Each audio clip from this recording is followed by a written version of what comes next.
trouble on the way? Just enjoying your entertainment. How gratifying.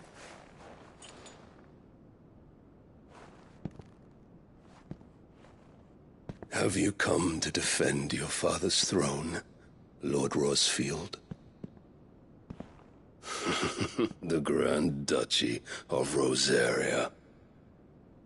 A realm without a ruler, an army, even a people. A veritable kingdom of dust.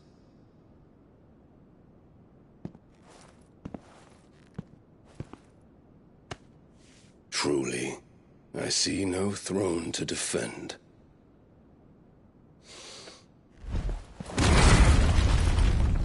No!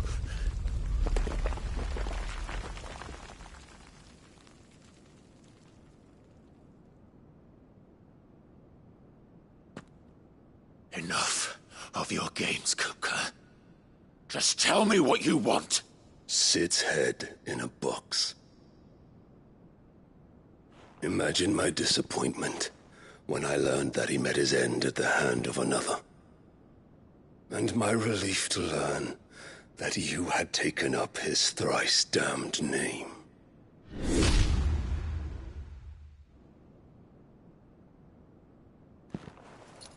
Your master slew Benedicta Harmon and defiled her body.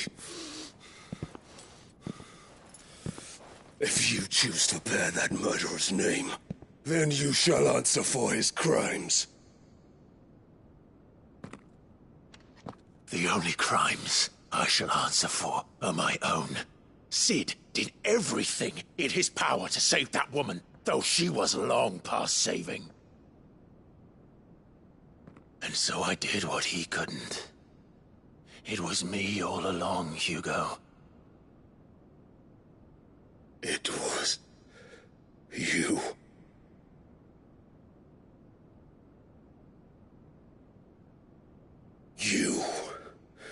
You killed her. I did.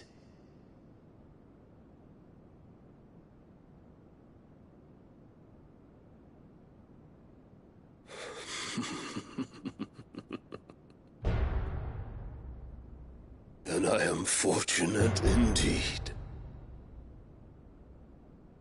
I had thought the most I could wish for was to take the life of one he loved, just as he did to me. But it seems I was wrong. And I shall have my revenge. We shared a dream! I would be the king of the world!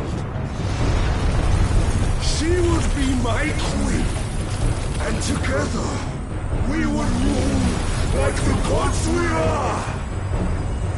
But you crushed that dream, ground it into dust! Hear me, Rosefield! You will pay for what you've done. I'll tear you apart with my hands! And what of you? How many people have you killed? How many dreams have you crushed? You're not the only one who's seen their world fall apart around them. You'll get no pity from me, Kuka. No pity. And no mercy. Now die!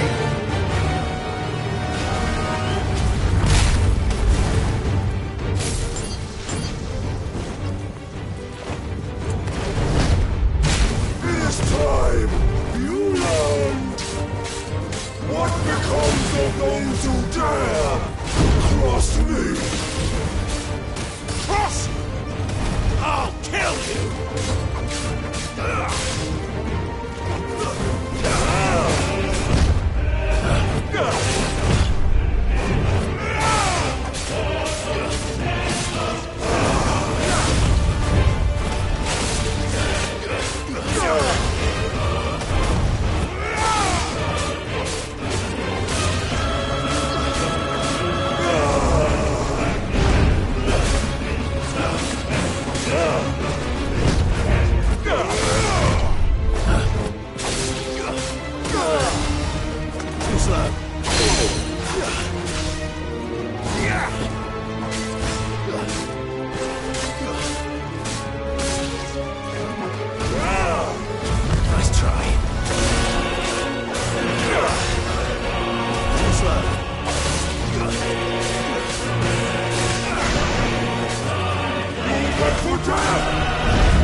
my hand, Rosfield. My hatred for you is unending, unyielding. Let this palace be your grave! What? Oh, shit.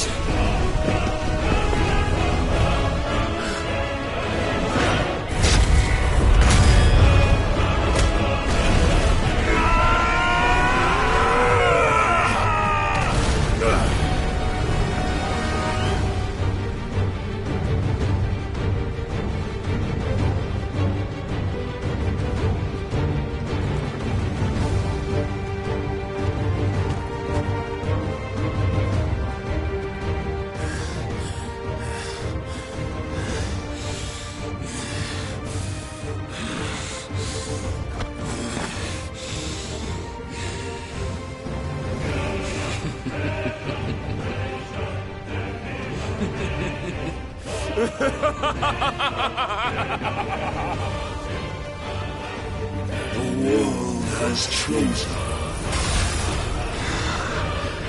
I am in my hand. There's no escape.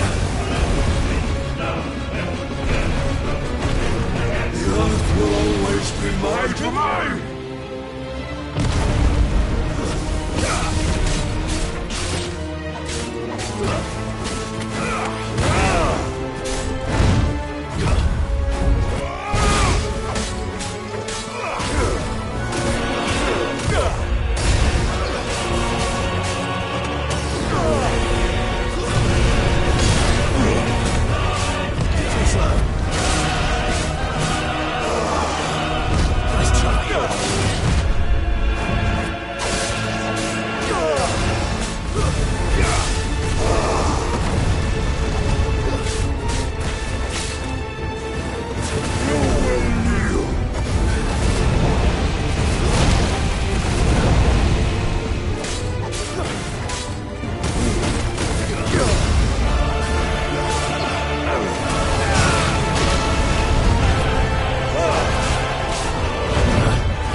Just like your forefathers.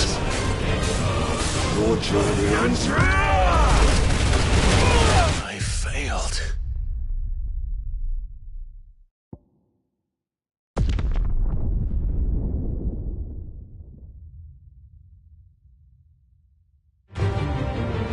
There's no escape! The earth will always be my domain!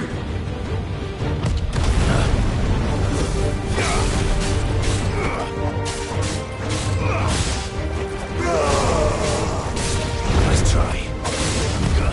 Too slow.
I'll kill you!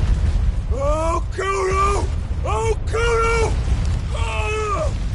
Ah! Ah! Ah! Ah! Ah!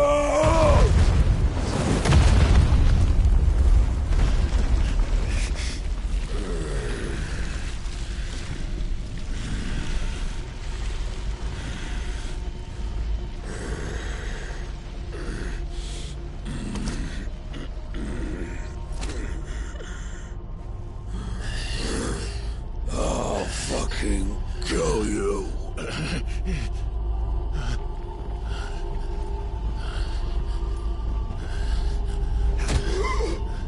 There. You mustn't get yourself worked up. Wait! Another time, Mythos.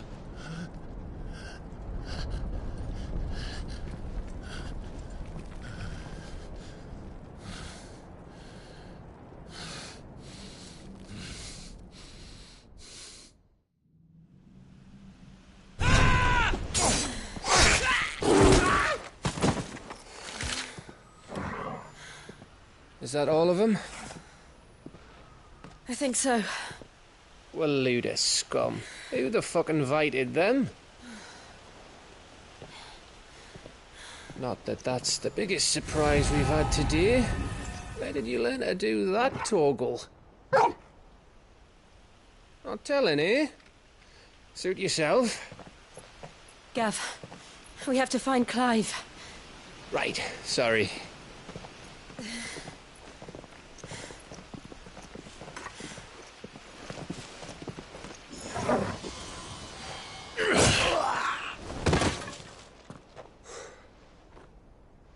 You missed one. We were worried. So was I.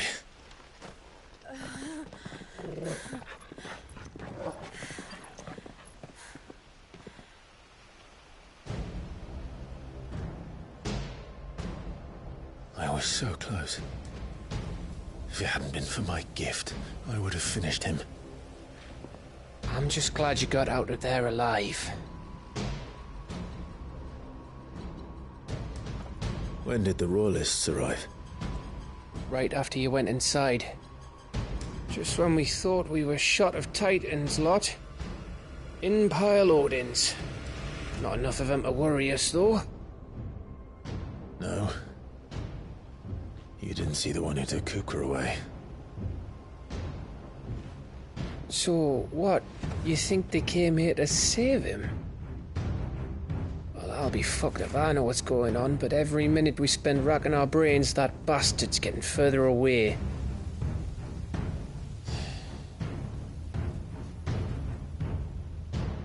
So what do we do?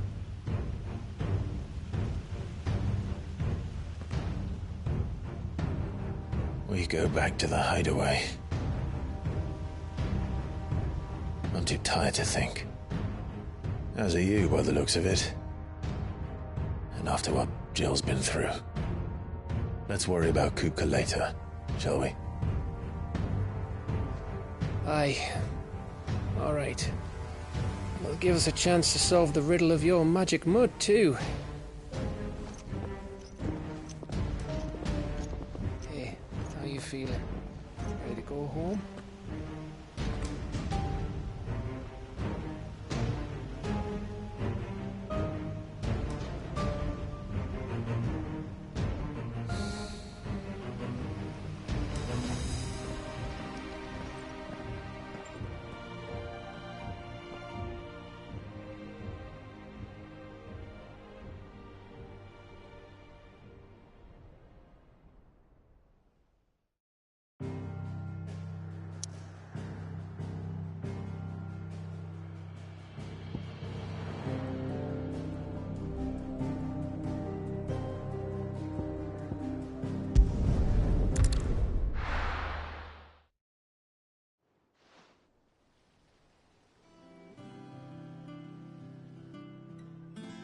Just look at the state of you.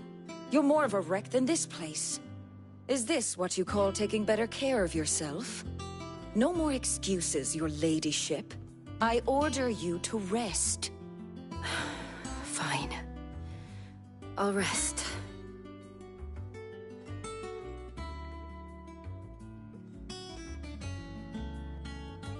Don't worry, Gav. She's in good hands. But we should have never let her fall into Hugo's. Back when he had some like. The question is, where is he now? And what the hell were those royalists doing there? I was wondering about that all the way home. Otto may have heard something. I'll talk to him. And I'll talk to Tomes. The lawsman. About what? About your faithful hound for a start. If any four-legged friend's ever done that before, I'm betting Tomes will have read about it. But what I want to know is, what happens afterwards? It's all well and good Torgal saving our arses, but if it costs him what it cost Jill... Right. Let me know if you learn anything. Will do. And you do the same, eh?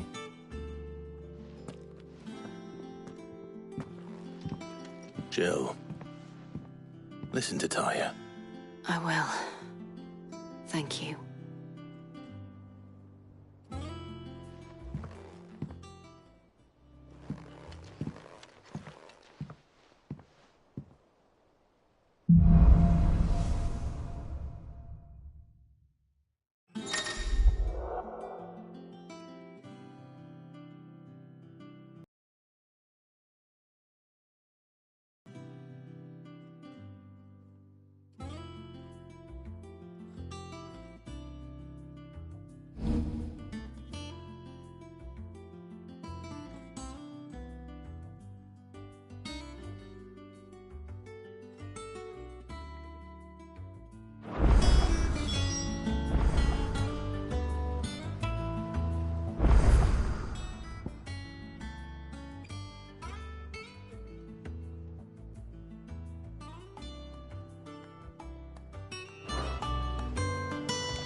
Welcome to the Patron's Whisper. Come to claim your just desserts?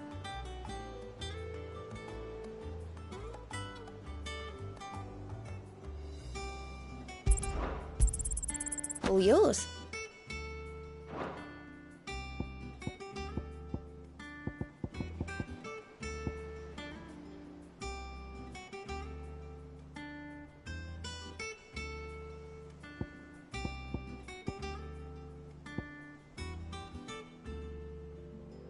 Come again. I may have more for you. How are you doing? Oh, same old.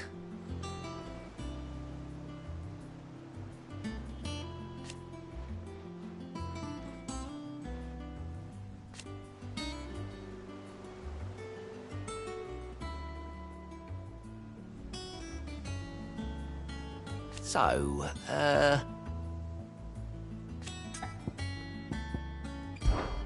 oh.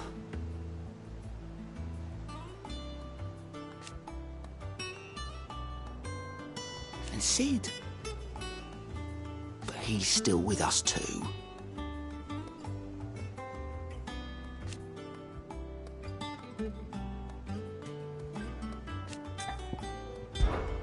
Anything catch your eye? Seen enough?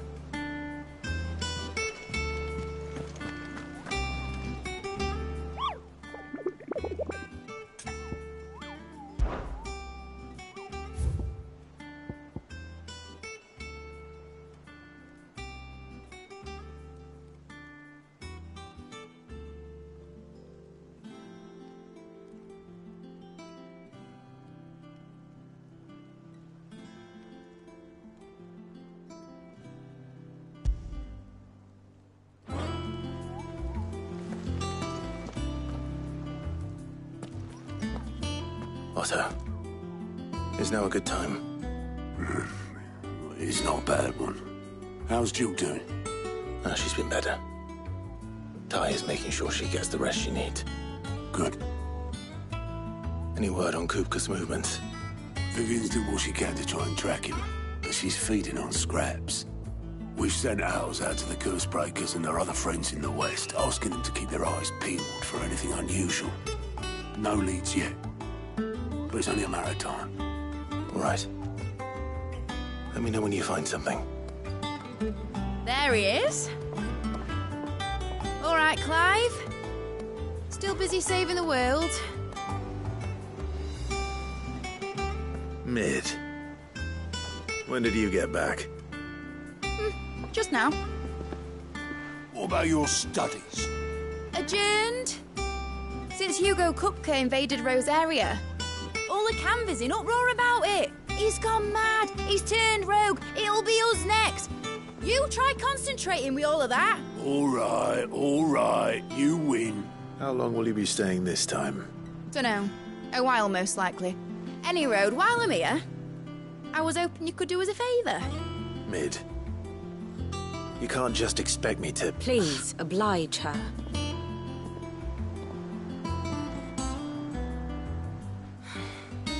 While we are busy tracking down Kupka, you should have a little time to spare. Professor! Now there's a face I haven't seen in a while. Shouldn't you have it buried in a dusty old tome? I did, till a familiar trill pricked my ears. As ever, your exuberance is a breath of fresh air, which successfully scattered the painstakingly assembled fragments of my thoughts. I'll take that as a compliment. Well, Clive, you heard the Professor. So, I'll meet you in the storeroom when you're done. Wait, hold on. Breath of fresh air. Bloody tempest, more like.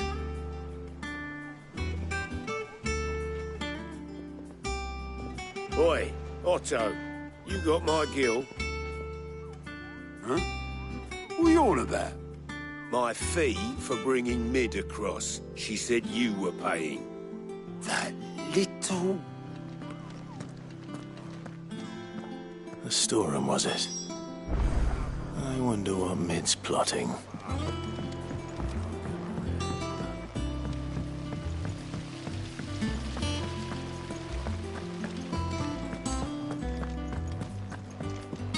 Shouldn't you be getting some rest, Sid?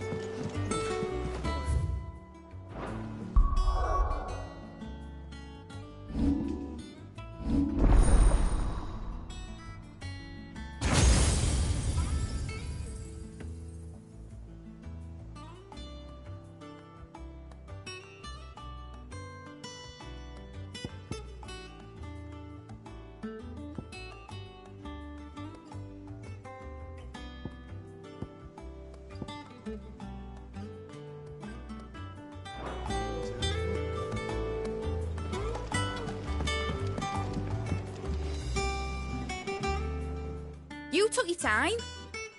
I'm a busy man, Mid. I'll get to the point then. I want to turn the room down there into a workshop like the one I had at Dad's place. Mid, you've only just come back. And I've been thinking about it for a while. Dad said I had a knack for engineering, told me everything he knew about it, then sent me off to Canva to learn everything he didn't. That was his dream for me, that one day I'd put my studies to use for the good of the cause. But I'm helping no one stuck at school. I've studied enough. It's time I put my knack to work. I know that I can help the people here, and I want to do it. Well, well, well. If Sid could see you now. All right. I'll tell Otto you'll be staying.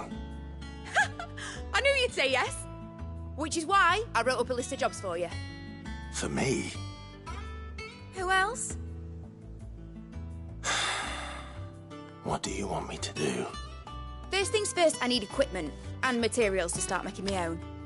There's the designs for the stuff I need and the stuff it needs smithing from. The other materials I can work myself. Just need a generous benefactor to lay them on for me. Apart from the wood, I'll need a carpenter for that, but I can just borrow yours. Is that everything? For now. I'll let you know if I need out else.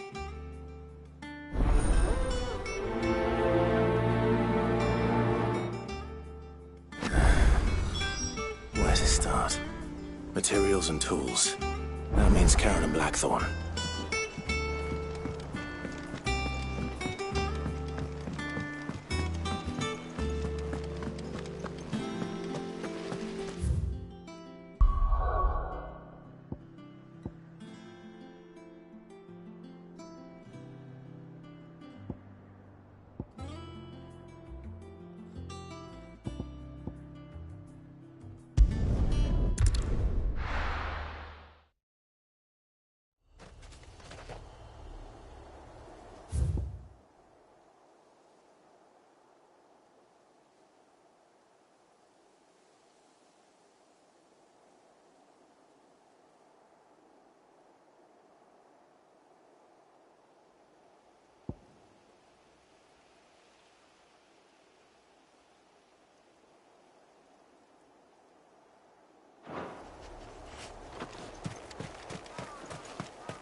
take us unawares, did you?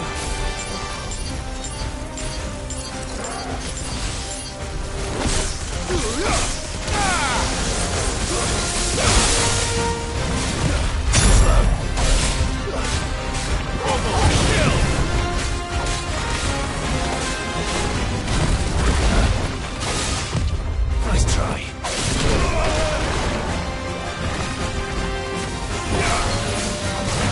Too slow.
It's dead now.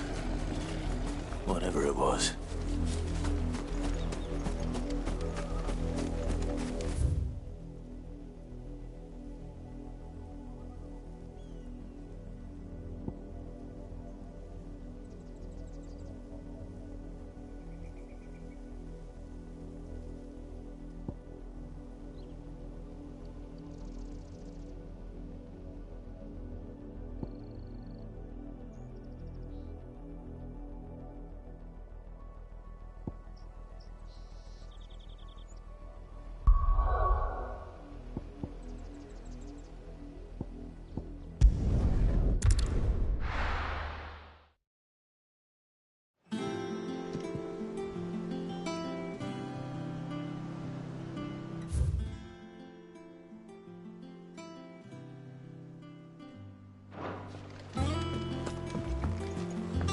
Jill looked white as a sheet.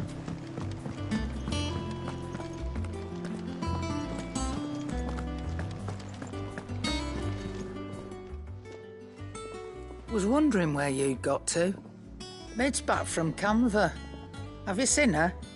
Just now. She's planning to set up a workshop in the stores and ask me to buy her some materials. Here's the list.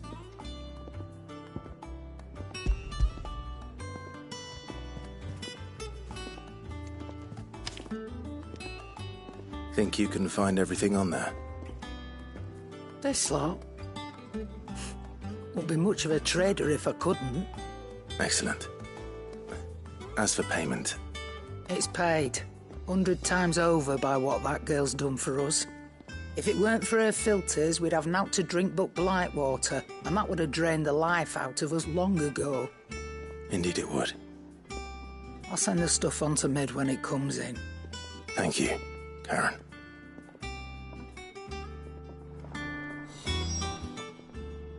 And what can I do for you?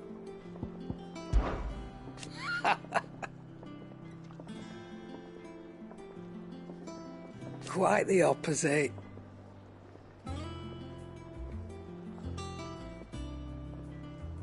Like father, like daughter.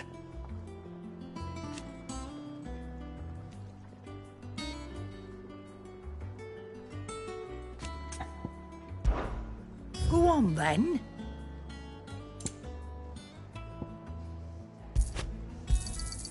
You're rubbing me blind, you know. It'd better all be here.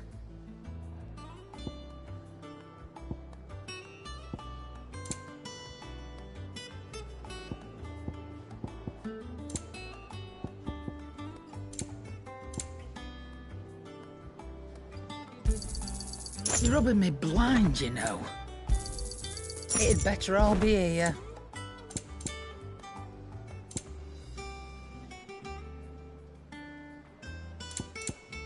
Is that all?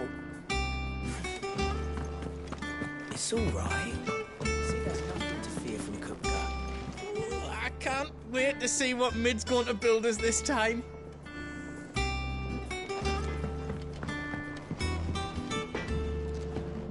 Blackthorn, you busy? What does it look like? I have a commission for you. From Mid. She requires certain tools. Do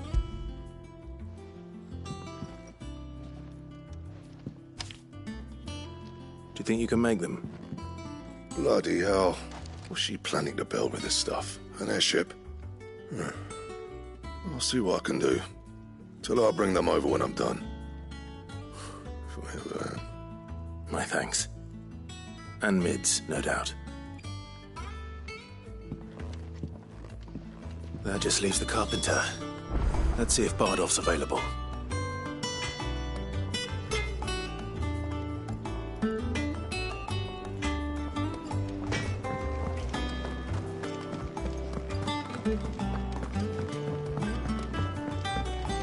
Jill looked white as a sheet.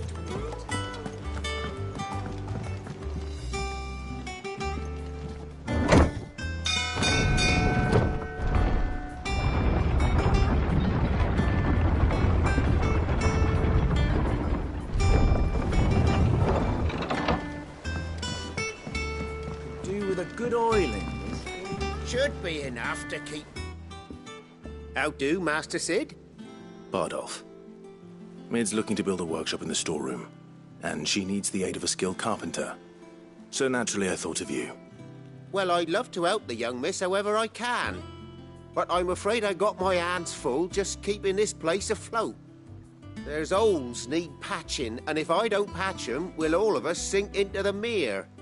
I'd gladly spare Mid all the time I have, but the sad truth is, I ain't got none. I see. It don't have to be me, though, does it? What about that other fella? You know, the one over at Martha's Rest. Bernard, was it? That's right. And he is a friend of the cause. I'll ask Martha if she can spare him. Thank you, Bardolph. Least I could do.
Ah, Clive, what brings you to the rest? Our home finds itself in need of an extra carpenter. I wondered if I might be able to borrow Bernard for a short while. I don't mind if he don't. We're all friends here, aren't we? Thank you, Martha. Do you know where I might find him? He went up to Cressida on business. No idea what, mind. Place is a ruin. Far as I know, he's still there. I'll look for him there, then.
If it ain't the lad who saved my life. What brings you to a place like this? You do, Bernard. Martha said I might find you here. I have a proposition for you. Oh, do you now?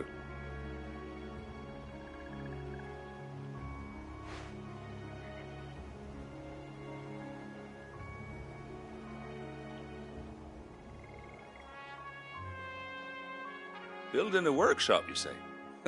Well, that beats tacking boards to bridges, sure enough. And if Martha didn't mind me being gone a while, then neither do I. You just tell me where you want me.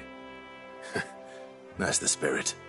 I couldn't ask a favor, though, could I? Before we go? Of course.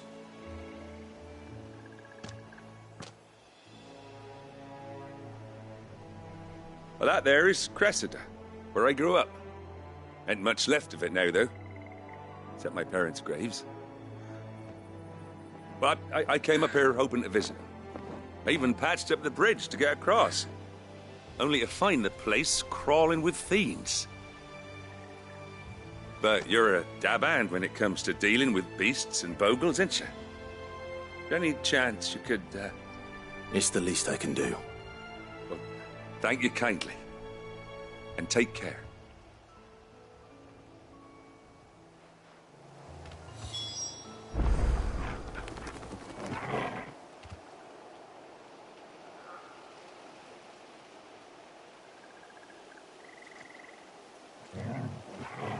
I'd be much obliged if you could rid the old place of nasties. And so would my ma and pa, I'm sure.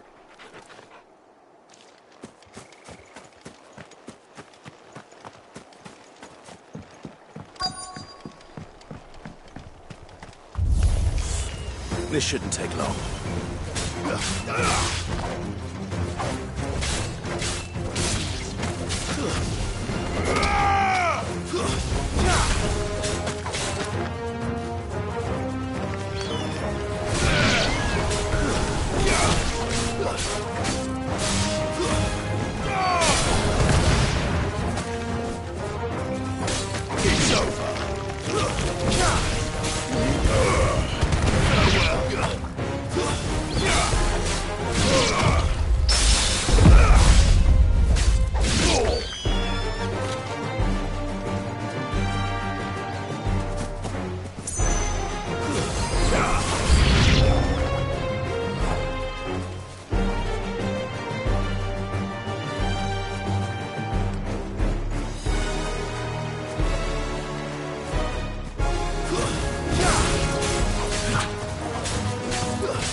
That should do it.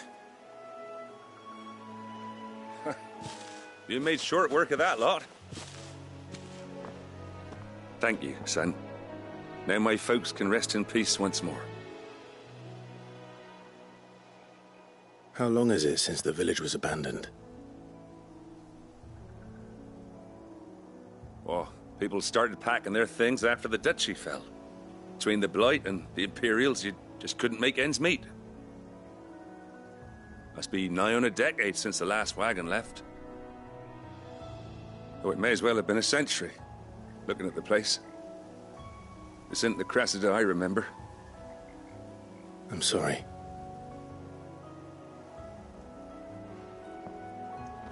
Don't be. Can't live in the past, no matter how nice it might have been. Soon as I'm done saying a prayer for those that raised me, it's on to your hideaway. I'll meet you there.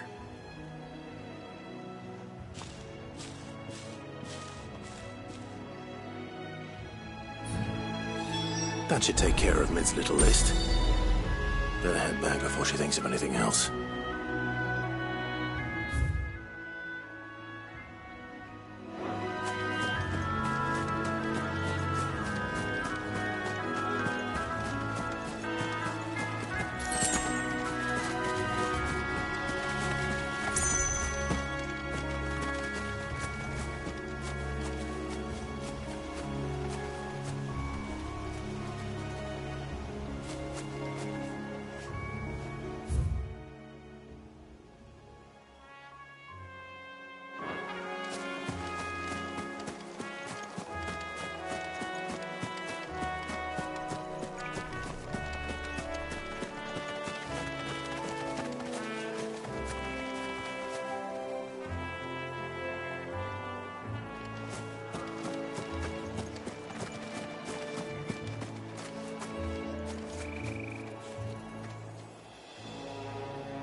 Jill looked white as a sheet.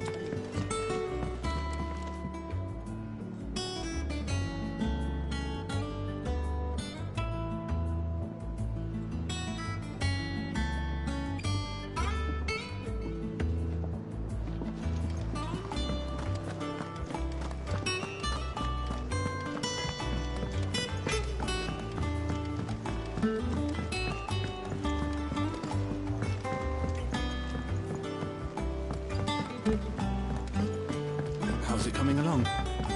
Nearly there. Just need to get these last boards.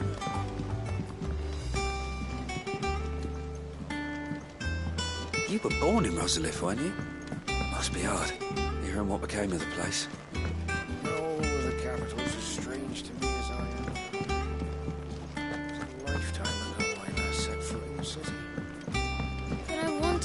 just middled all with her experiment.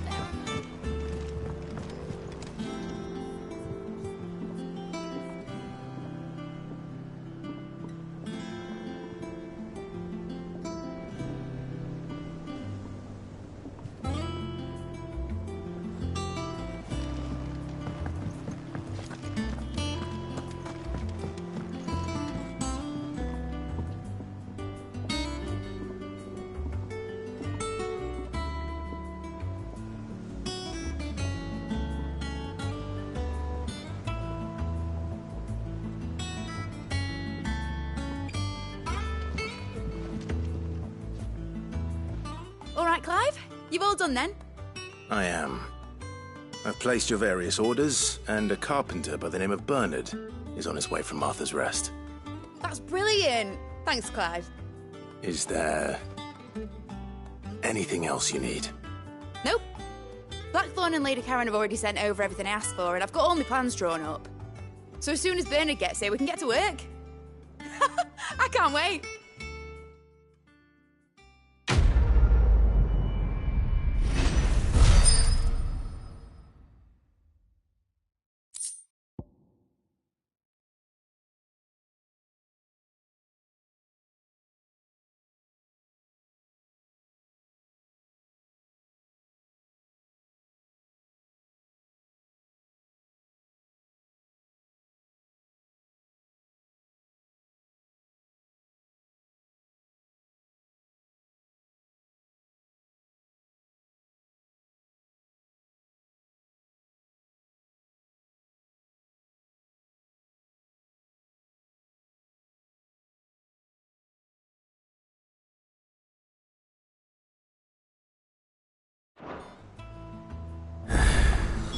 That's my good deed for the day done. Let's see how Jill's faring.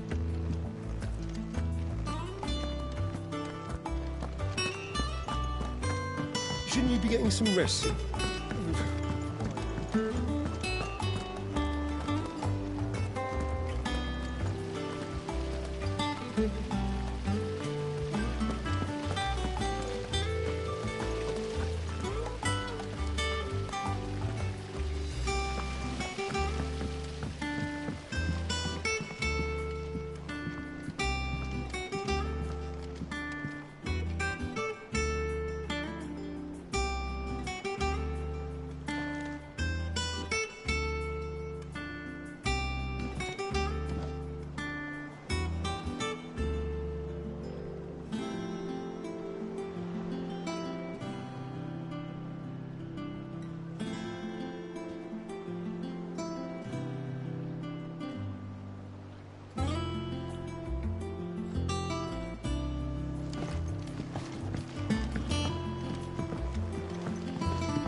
Help you today, Clive?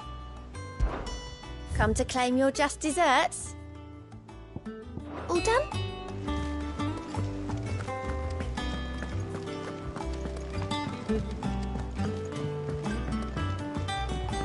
The little uns have been up to their old tricks again. Drawing on. Do you have a moment, Sid? A team of curse breakers has gone missing near Northreach. Which team? Coles. They were sent to liberate a carriage of bearers before they could be smuggled to market. They were moving in for their assault when the carriage was attacked by goblins. A cursebreaker managed to release a Stolas amid the confusion, but... this was days ago. They should be back by now, but I've heard nothing from any of them. I can't help but worry that... They know the work is dangerous. But I'm sure they're fine. But what if I've got them all killed? Before they go out, I always remind them why we're doing this, what they escaped, and what we're freeing people from.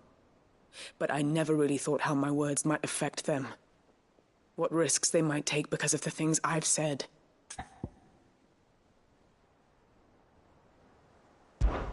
I'll go and find them. We'll both rest easier knowing they're safe. Thank you, Sid. And I'm sorry to trouble you with this. The plan was to intercept the slaver somewhere in the Dragon's Eyrie. I can't tell you much more than that, I'm afraid. That should be enough to go on. If they were there, Torgal will track them down.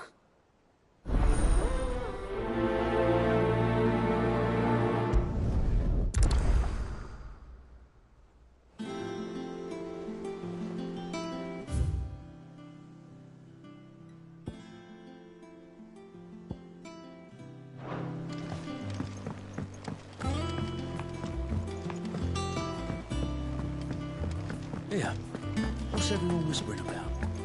Haven't you heard? Mid's back.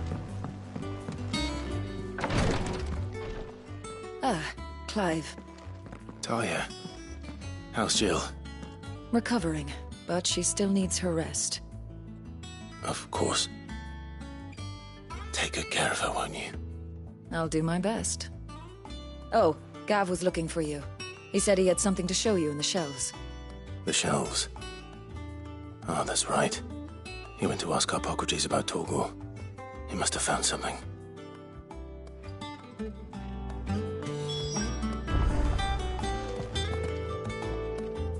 You have the look of a man with the twins upon his shoulders, Rodrigue. Talia has tasked me with removing a Cursebreaker's brand. But it's my first time, and I don't think I can do it. I'm afraid of what happens if I fail. You survived, I know, but here as many die as recover. Is it really worth the risk? You don't need me to answer that. You know full well what we're fighting for. I hope as much as you that one day bearers can walk among others as equals. But until that day, a brand is a burden, and we must lift that burden in order to go undetected. The operation may be dangerous, but it's also essential, and we undergo it willingly. I know. I still wish there was some other way. But griping about my lot helps no one, I suppose. Don't worry. I'll do what must be done. I know you will. Unfortunately, the first thing that needs doing is the preparation of a draft to dull the pain. Something I can't do with the infirmary's ammonia supply so low. What few leaves we have would barely be enough for removing a splinter, let alone a brand. Just tell me what you need. You'll go? Oh, thank you. No one knows Herblord like Talia, and she swears by ammonia for easing pain. It's simple enough to find, if you know where to look. And fortunately for you, I do. Along the river near the village of Amber over in Rosaria. Just search for the bright blue blossoms.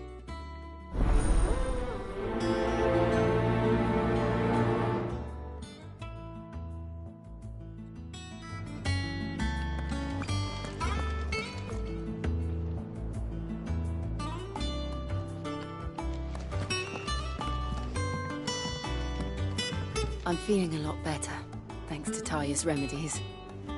But she insists I rest.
was easy enough to find. Now for those herbs.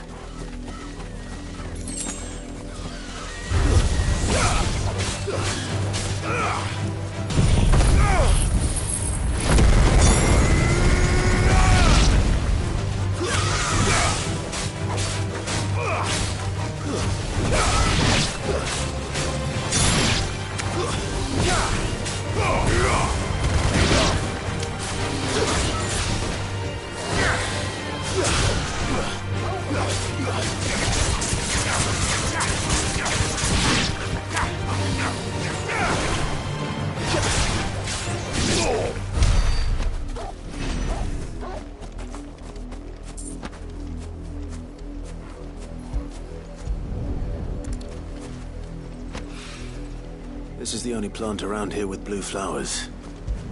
I hope it's the right one.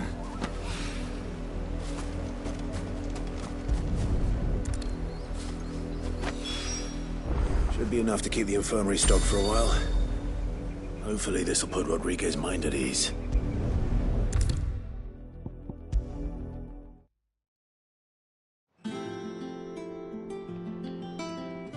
I hope you didn't have too much trouble finding the ammonia.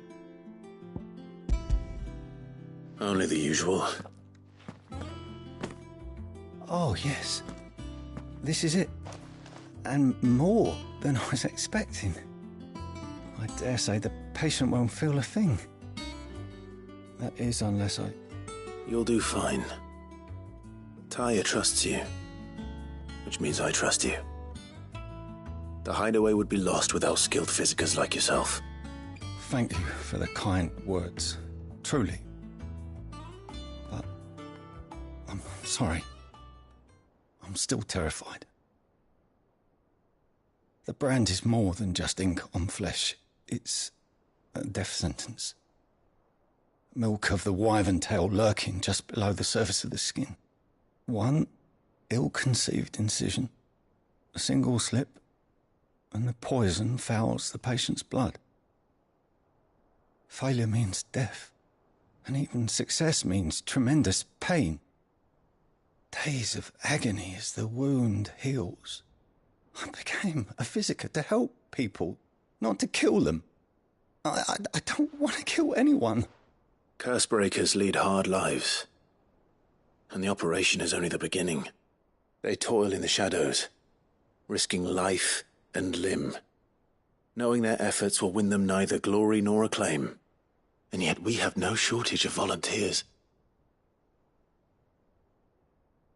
The day I decided that I would take Sid's name was the same day Taya took my brand. I remember. It wasn't long after we came here. What little medicine Taya managed to salvage from the wreckage of the old place had been used up treating the wounded. She begged that your operation be delayed until a new supply of antalgics was found. Procedure was even more dangerous back then. Only a few souls had undertaken it. Doris, Cole, a handful of other curse-breakers, and those who are no longer with us.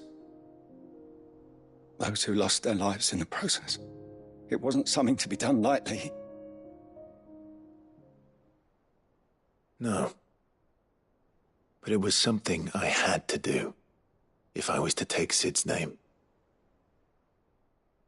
He always led from the front, and never asked anyone to take a risk for his cause that he was unwilling to take himself, even if he knew that it might cost him his life.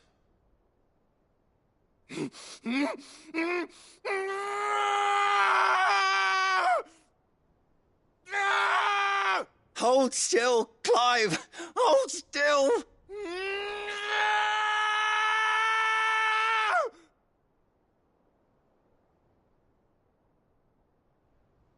I knew there'd be pain. That I might not survive. And I was afraid. But I also knew that if I didn't overcome that fear, that pain, then I would never be able to call myself Sid. I didn't know. We all want our brands removed. But it's a decision each of us must make for ourselves, on our own terms. Rodrigue, I know your work isn't easy, but neither is going under the knife. Be a shoulder for your patients to lean on. Stay strong for them. You sound like Tyre. Do you know what she once told me? It's natural for a patient to feel like they're suffering in solitude. And it's a physicist's duty to see that they don't. Thank you for helping me remember that.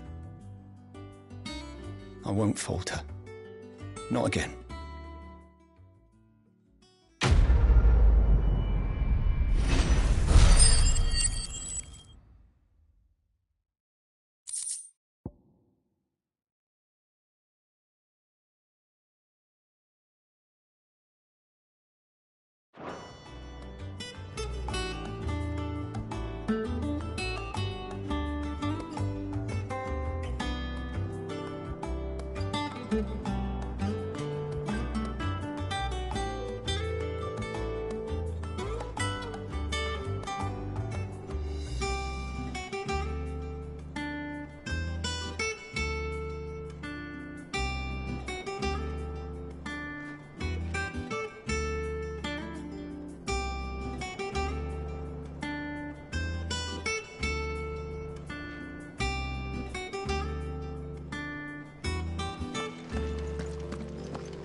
Slavers don't even bother with Northreach now that all the highborn have fled south.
Get me back on my feet. Cole, I'm glad you're in one piece. Just about. Sid, if you don't mind me asking, what are you doing here? Doris sent me to find you. She hasn't heard anything since the attack. She's been worried about you. I sent a runner to the Dame in Northreach. The Hideaway should have learned of our survival yesterday. Well, I'm here now. And it looks like you freed the bearers. Only some. The rest locked themselves in the slavers' carriage rather than fleeing when they had the chance. I want to help them, Sid. But we're barely in any state to protect those few we did save. You made the right decision. Now where's the carriage? The goblins may still be out there. You have duties to attend to here. See to the injured. I'll handle the rest. All right. Just follow the path to the south. You'll come across the carriage soon enough. And please, hurry. If the beastmen get to those bearers, the poor souls will be eaten alive. I won't let that happen. Thank you. And Sid, it's good to see you. Don't thank me just yet.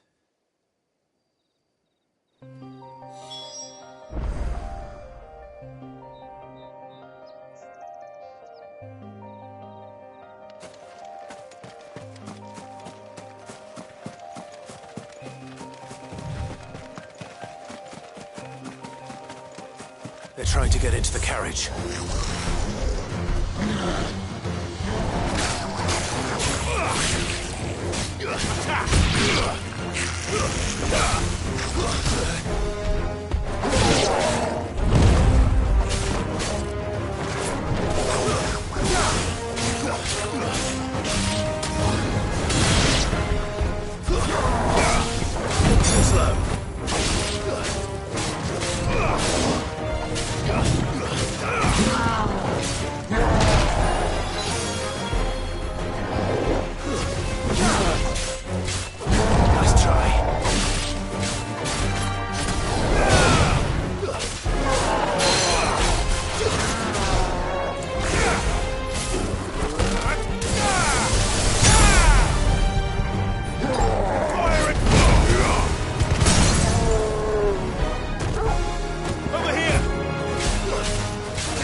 Who are you? A friend. Are there any more survivors? Why didn't you flee with the others? If the goblins had made it through that door, you wouldn't have stood a chance. Why should we run? One miserable death's no worse than another. Perhaps. But we're here to give you another choice. Freedom, safety. The life you've been denied. Come with us. Let us protect you. Sid, I couldn't just let you... You weren't too late then. Thank the gods. This man risked his life to save yours. To give you a second chance. Fine. Do with us what you will. What we'll do with you is take you to safety. After that, it's up to you. Your lives are your own now. You can leave the rest to us, Sid. We'll get everyone back to the hideaway. Thank you. I'll let Doris know we're expecting new arrivals.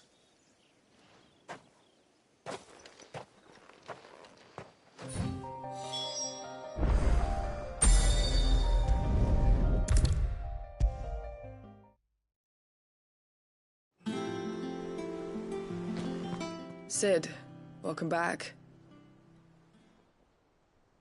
A stolus from the Dame arrived not long after you left. If I'd just waited a little longer, I might have been able to deal with things myself. Or maybe I wouldn't. I keep making the wrong decisions. Cole and the others got home safely. You made exactly the right decision. No, I was lucky. I've been tracking that slaver for months, and then I sent Cole and you after them, woefully unprepared. What kind of leader sends people into danger without considering all the risks? I should have urged greater caution, told Cole to be wary, to pull back at the first sign of trouble. We swore the same oath as you, Doris. It's good to see you safe and well, Cole. I'm sorry. With all due respect, we Cursebreakers don't risk our lives because you commanded of us. We risk them because we believe in our cause. No one with doubts ever joins our ranks. The agony of removing the brand more than sees to that. We all know how much bravery that takes. Cole, I never doubted your courage. Only my ability to see it put to good use. Thank you for your faith in me. I'm not sure I deserve it. I sometimes wonder if I might prefer to risk death alongside the others than ask it of them. But I'm a Cursebreaker. I swore an oath too. I have a role to play, and I must trust that I'm the right one to play it. You will. In time.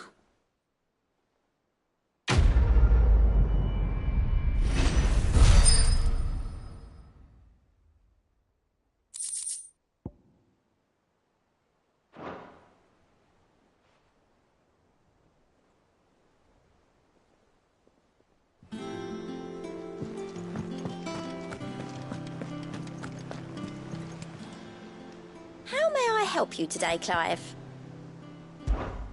Is everything we've received and everything promised?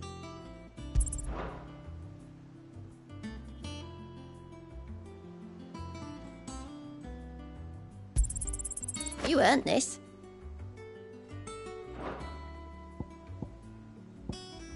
Best of luck out there, Cid.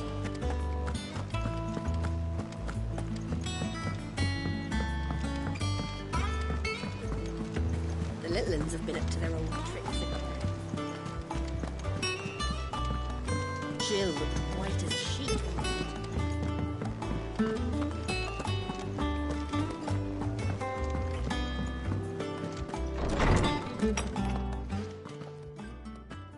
Clive, where have you been?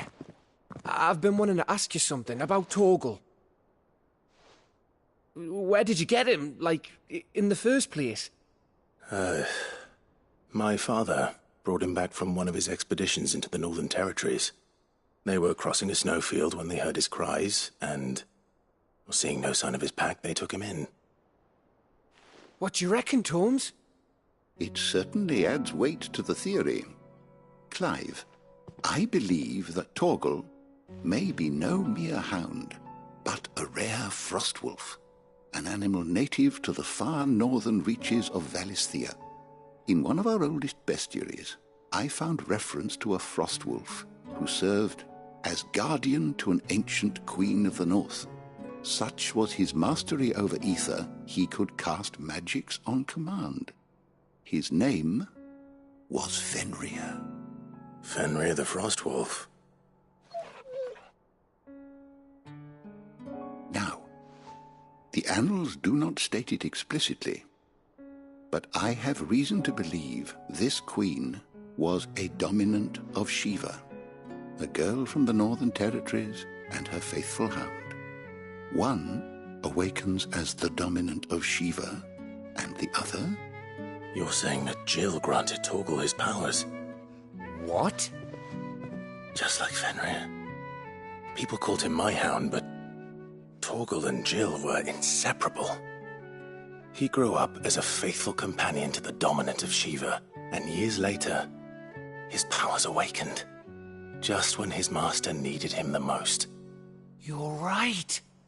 If it weren't for Torgal blasting those bastards to Kingdom Come, Jill would have been for it. Quite. Though Torgal's power is his own, his latent birthright as a Frostwolf, it had only to be unlocked. Oh, get you, Torgal! You're an even finer hound than we thought. And regarding your original concern, you need not fear for Torgal's health. Why, the beast has the appetite of a behemoth. Just this very morn, I found him with his nose buried in my nuts.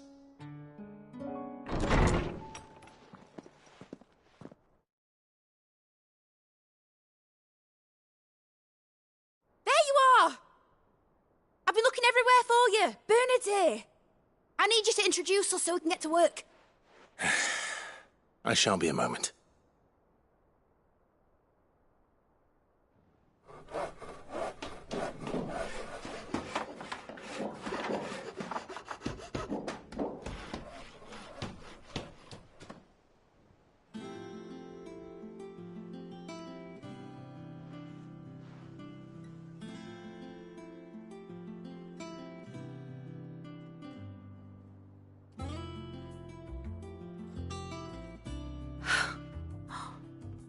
Isn't it brilliant? It is.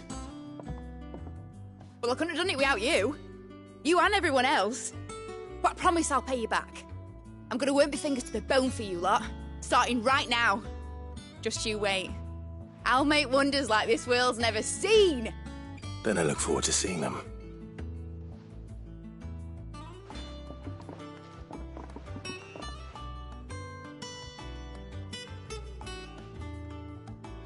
Now that that's settled, I wonder if Vivian's made any progress tracking down Kupka.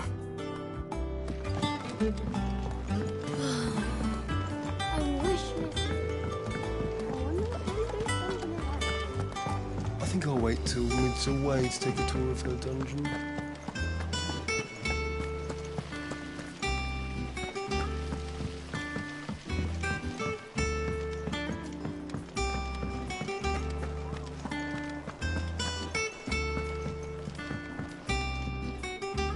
How goes the hunt for Kupka? Largely in circles. We have myriad sightings of strange soldiers in unexpected places, but nothing definitive as yet. If only we knew for certain by what route he left Rosalith. Well, keep at it. If anyone can piece this puzzle together, it's you. And I'm willing to wait as long as it takes.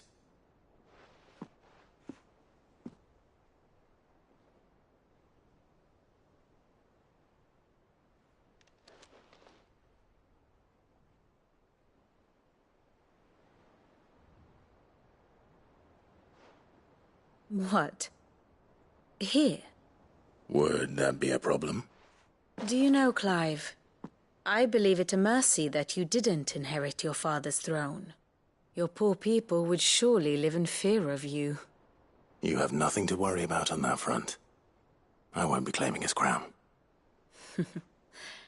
That is a relief. Clive, have you got a minute? We, have a guest. A guest?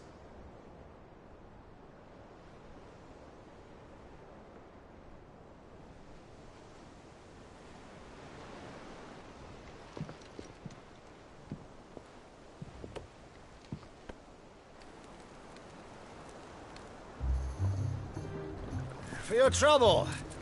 It was a pleasure, in hindsight. Uncle Byron? Clive, my boy! Tap a cask and stoke the ovens, for your favourite uncle is here!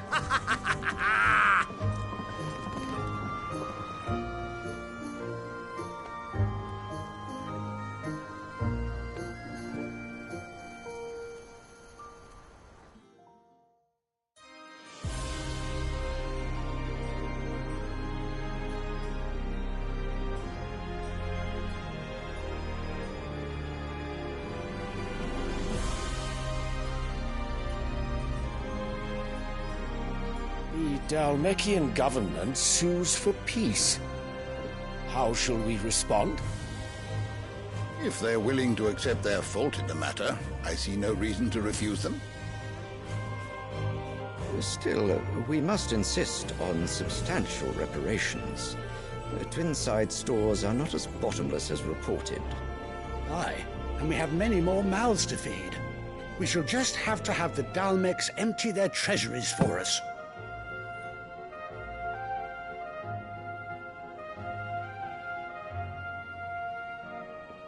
Of course, none of this would have been possible without your timely intervention, Prince Olivier.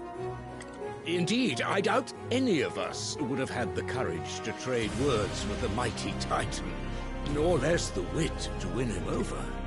The Empire owes you a great debt. May the blessing of the crystals go with you, Your Highness. May the blessing of the crystals go with you.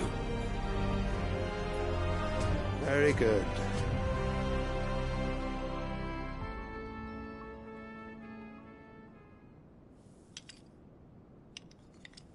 Now, let us come to the question of precisely when the Dalmex will withdraw their troops. Dion's fire could rid us of them in mere moments. The men of the Fist will not withdraw until a peace treaty is concluded.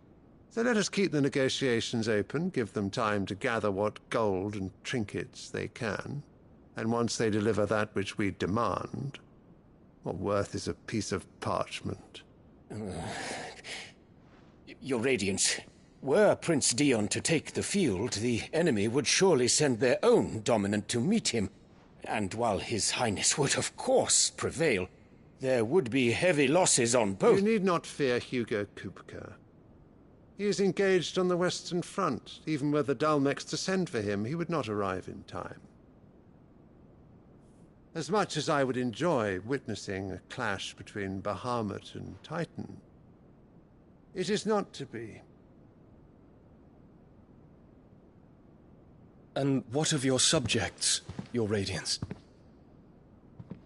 If the fighting spread to the city proper, the people would bear the brunt of it. There will be losses, it is true. Yet for every citizen who falls, another can be bred. For every home that burns, another can be built.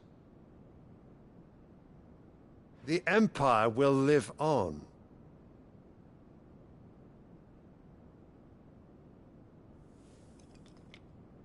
Dion? Yes, sire.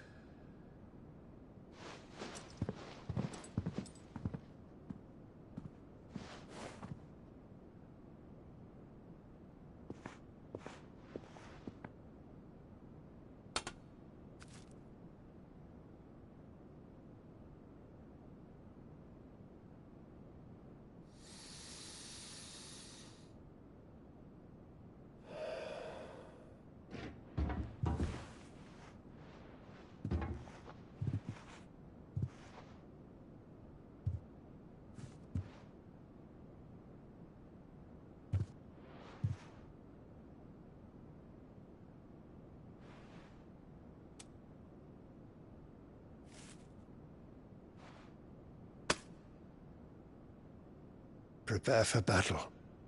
But sire... Do not make me repeat myself. Return to your camp.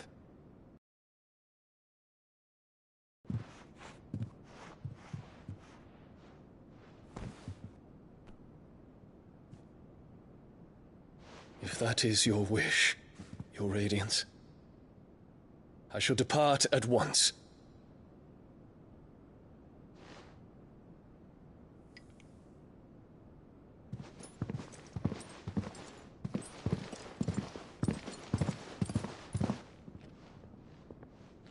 May Gregor forgive you.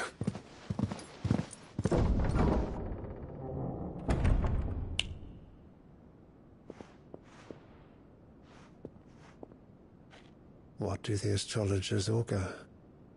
The stars are in agreement, Your Radiance. The shadow of treachery hangs over Prince Dion.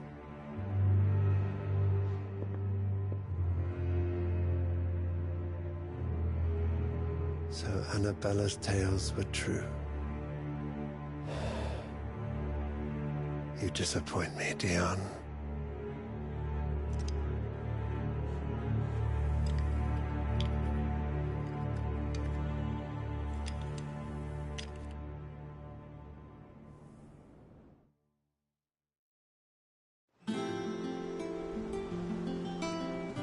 What on earth is Uncle Byron doing here?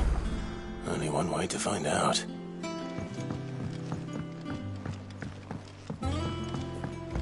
The little uns have been up to their old. It's just one thing after another around here.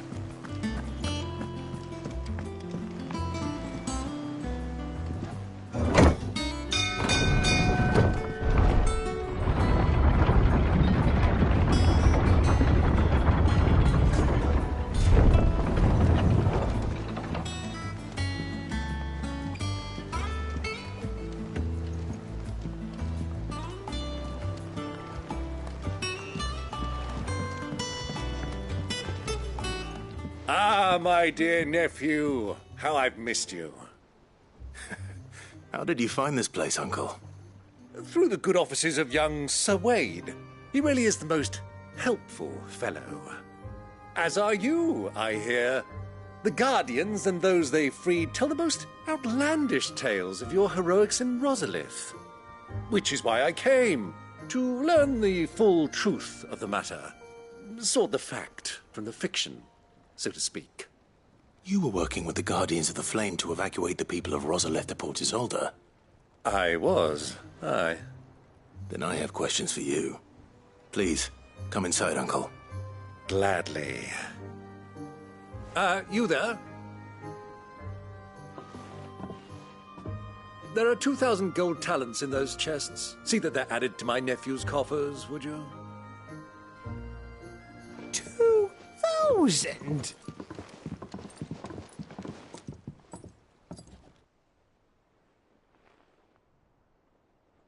And I'm afraid that is all I know. A fleet sailing south past Port Isolde. Most intriguing. Forgive me for not being able to tell you more.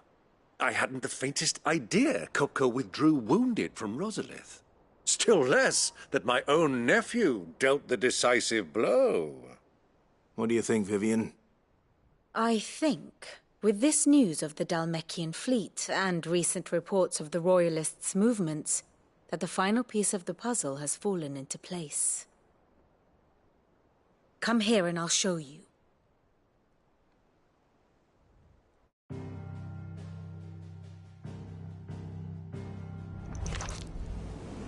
It is known that Kupka's forces entered Rosaria via its unguarded coast. So can the same be said of your visitors from Waloed? Certainly her Royal Navy is famed for the efficiency with which it bears her knights from one battlefield to the next. And in the Einherjar, or Black Galleon, she boasts a vessel nigh as swift, and every bit as feared as the kingdom's legendary cavalry. A fitting flagship for a land apart, her naval presence being crucial to her ambitions beyond Ash. Yes, it seems safe to assume that the Royalists did indeed enter Rosaria from the sea. So then, had you a vested interest in Titan's survival, whither would you take him? Why, home to Drake's Fang, a place rich enough in ether to conjure the magics needed to mend his hurts. But would that not entail an arduous voyage around the southern cape? Let us say that the Royalists did put ashore with a mind to spirit Kupka away from under your very nose. Could that truly have been their plan for him? To load him aboard one of the ships flying Republican colors sighted off the coast near Port Isolde. To spend weeks at sea, being tossed hither and yon by unforgiving waves, his life hanging in the balance. No. The journey would mean Titan's death, and Kupka's faithful creatures would not allow it. So what then was the plan of our Waluda friends? Reports suggest they made not for the coast, but for the desert. And by cutting through the Velcroy, a party traveling light would have Titan back in his bed, days before a galley could lurch into port. To wit, it was the Royalists, not the Republicans, who effected Hugo Kupka's safe retreat. I would stake your life on it.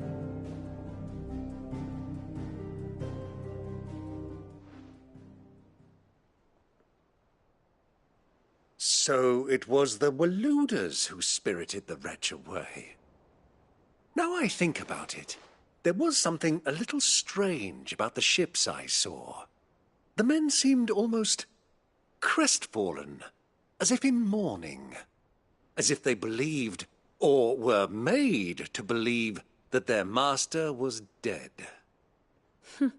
You have a keen mind, Lord Rosfield. And you have your answer. To find Kupka, you have merely to follow the Royalist trail across the Velcroy. It may well have gone cold by now, but as they say in the Republic, all roads lead to Drake's Fang. Allow me to accompany you part of the way. As luck would have it, I had intended to journey Canberward on business after visiting you here. The Fang would be but a short detour. I'd be glad of the company. Give me a moment to make ready. I need to tell my friends what we've learned, and where we're going. Very well, but be quick about it, my boy. Time waits for no man.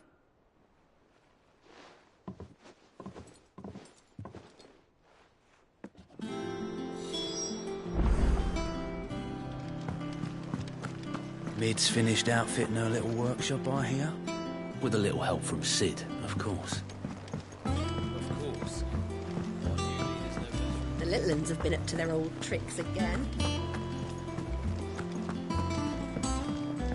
Who's this blue bloke? What do you reckon Mid's going to make next? A bigger water cleaner thing? One that can make... Clive. Summer storm, that one.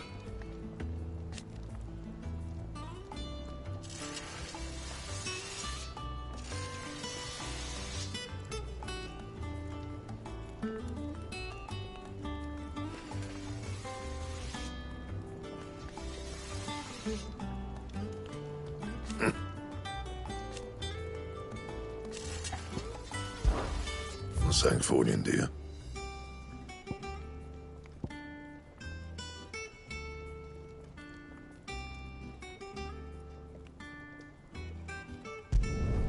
Should last you a good while.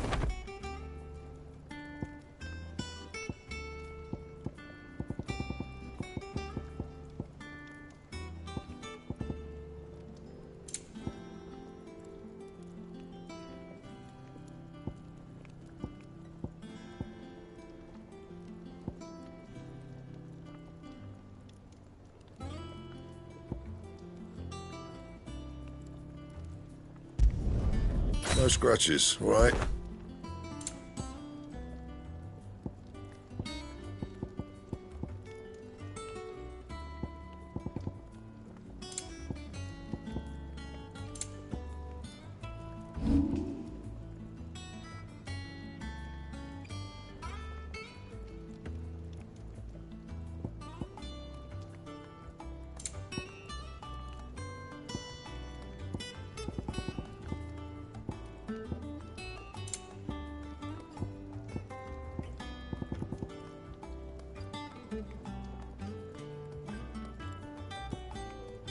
Anything else?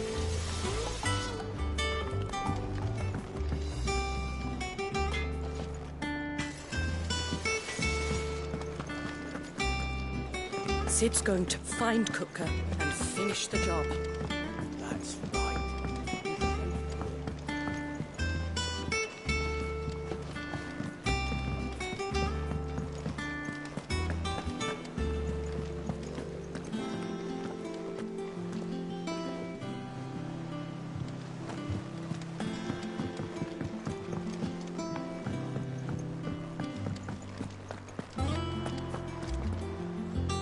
Otto, Kupka's at Drake's Fang. I'll be leaving before sunset. You're not going in there alone, are you? Don't worry. I'm not going there to destroy the Mother Crystal. All I'm after is Kupka's head. I won't risk any more than I have to. I promise. The Lanza and the Fang are all Kupka's personal fiefdom. You have any trouble on the way, you ask for Rosina Dalamil. Some call her the Desert Hare. Who is she? An old associate of Sid's, and only Sid's. All I know is the name, and that they used to meet at the Dalamil Inn. We've heard nothing from her since he died. But I'm thinking maybe the new Sid might be able to bring her back into the fold. Thanks. I'll keep that in mind. So, what about your uncle? I mean, he's welcome to stay, but... Don't look so worried. He'll be coming with me. Thank fuck for that. Gav, Otto, I'm leaving you two in charge. You can count on us.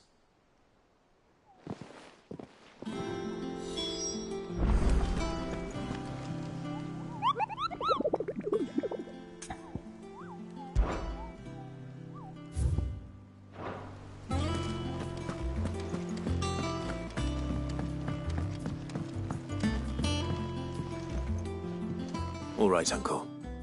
I'm ready to depart. Shall we? We shall. Come, let us away to adventure.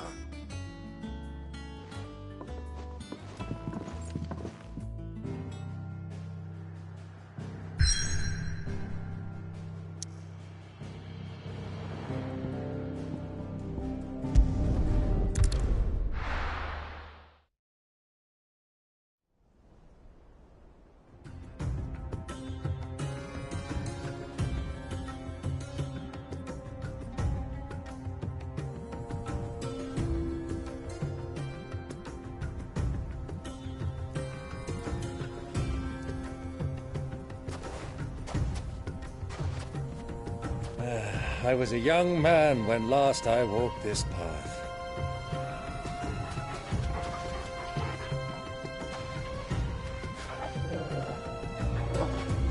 There's an old trading post not far from here. The road to Drake's Fang leads through it.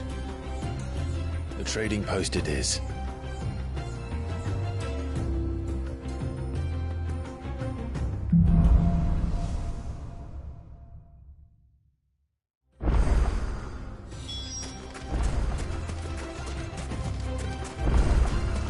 Our destination lies over that dune, beyond the ruins.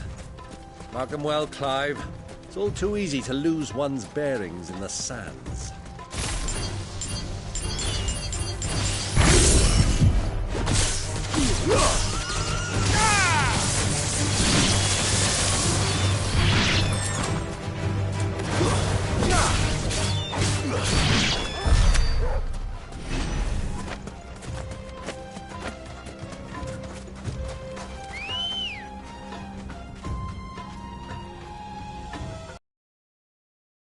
Come on.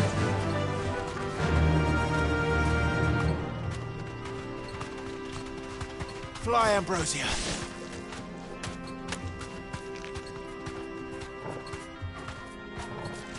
Be safe.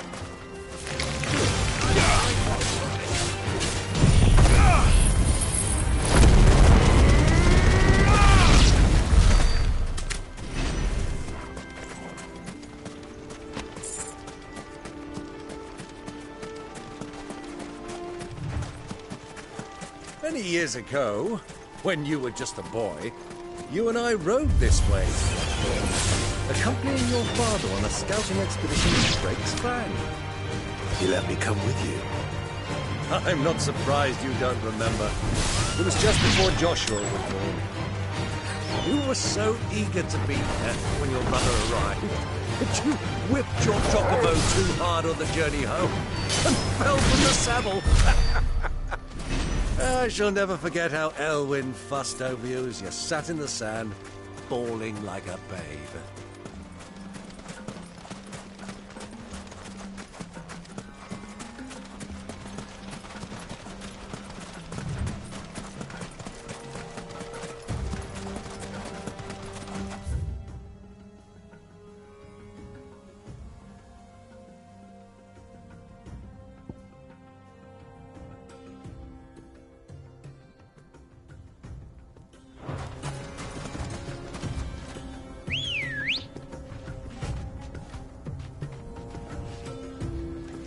Ready, go? Run like the wind.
Back to the stables, girl.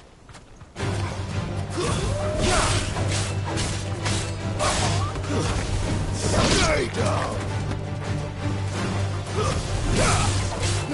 Get him!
I can't see a thing.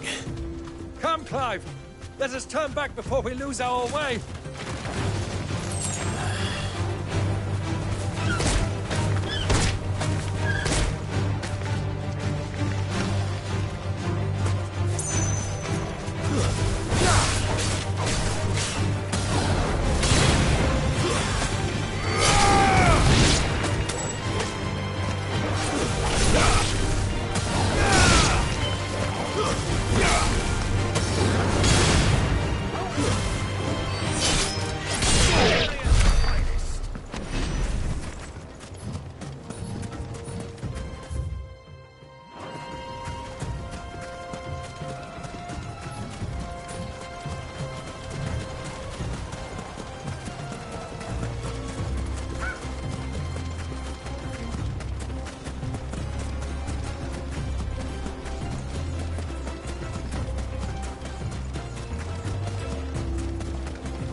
Let's go.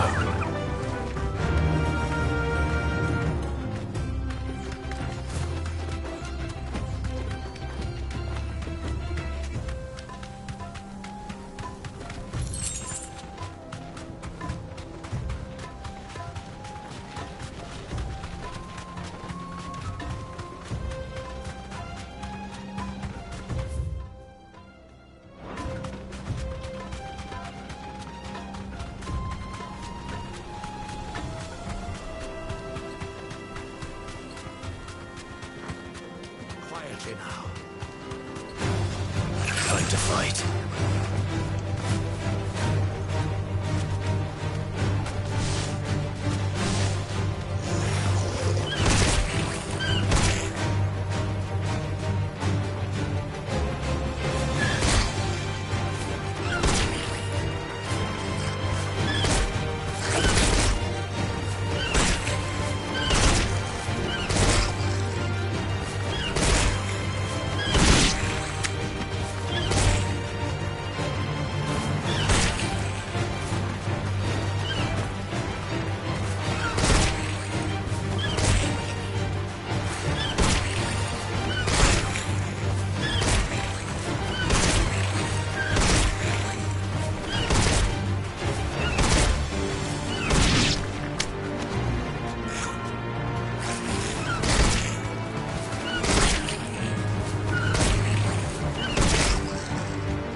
Who do you think those soldiers were in the inn? Friends of friends, I'd wager. But they look very friendly. So, Lord Cook has finally made his move. Yes. I expect that's why there's so many soldiers in town.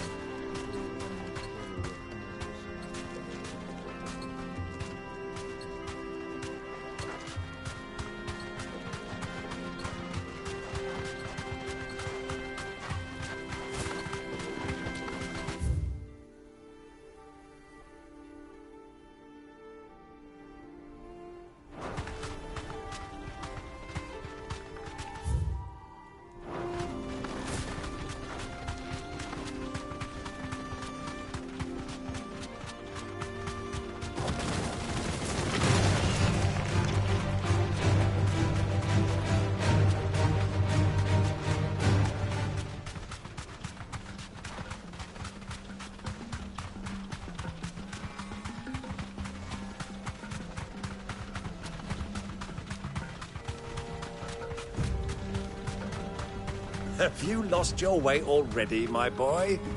The ruins mark the road to the inn.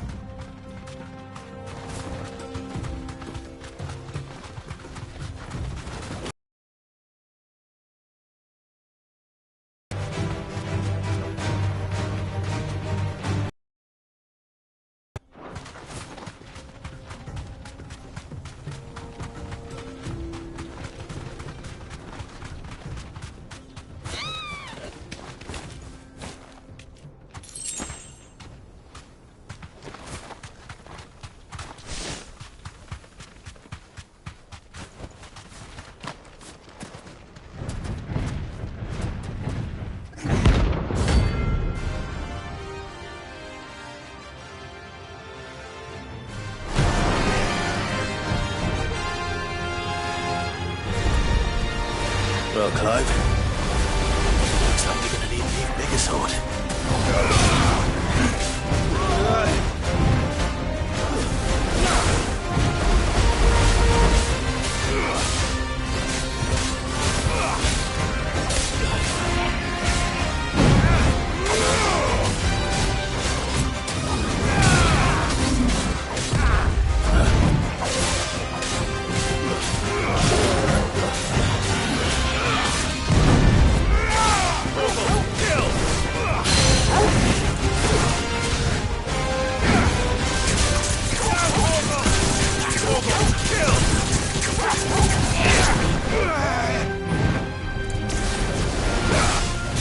Nice try. This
one.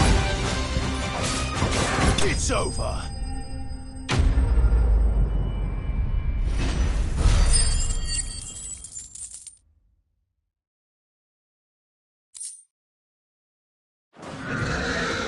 It should have stayed in its shell.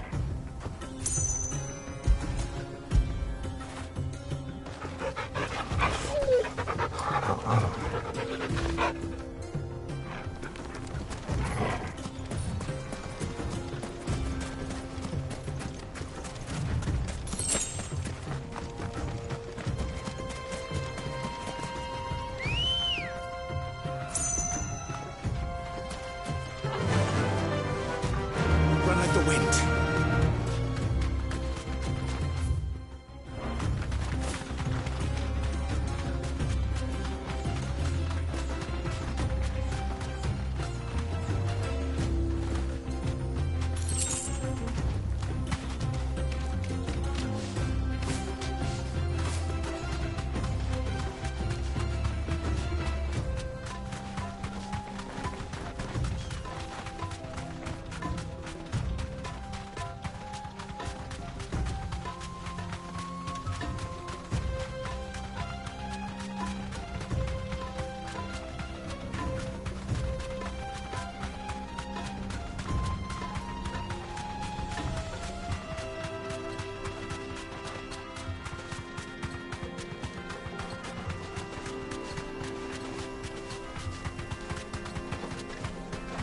Who do you think those soldiers were in the inn?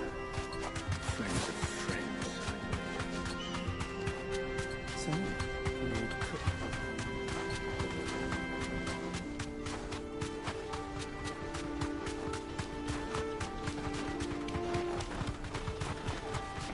Ah, there she is.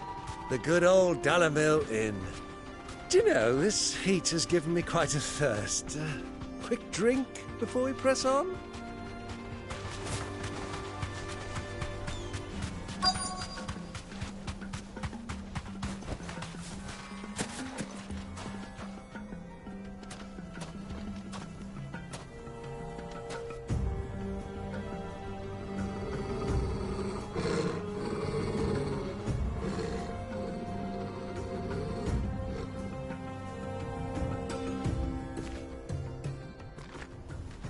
Look, there.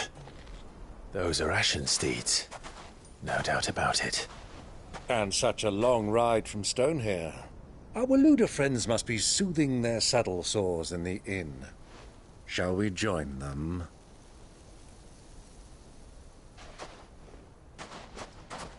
Run along and play now, Torgal. Dogs aren't allowed inside.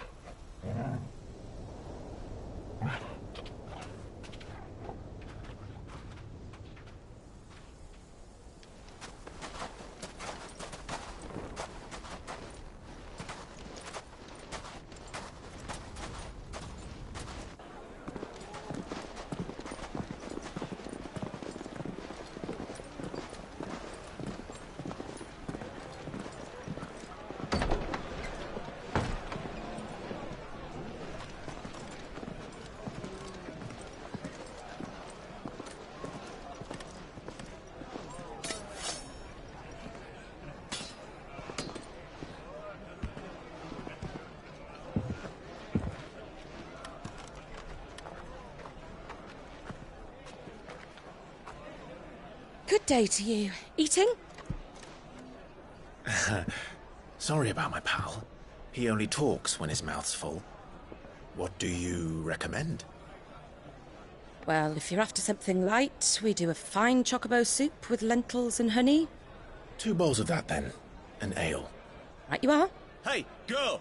Coming! Your pal? Would you rather be my squire?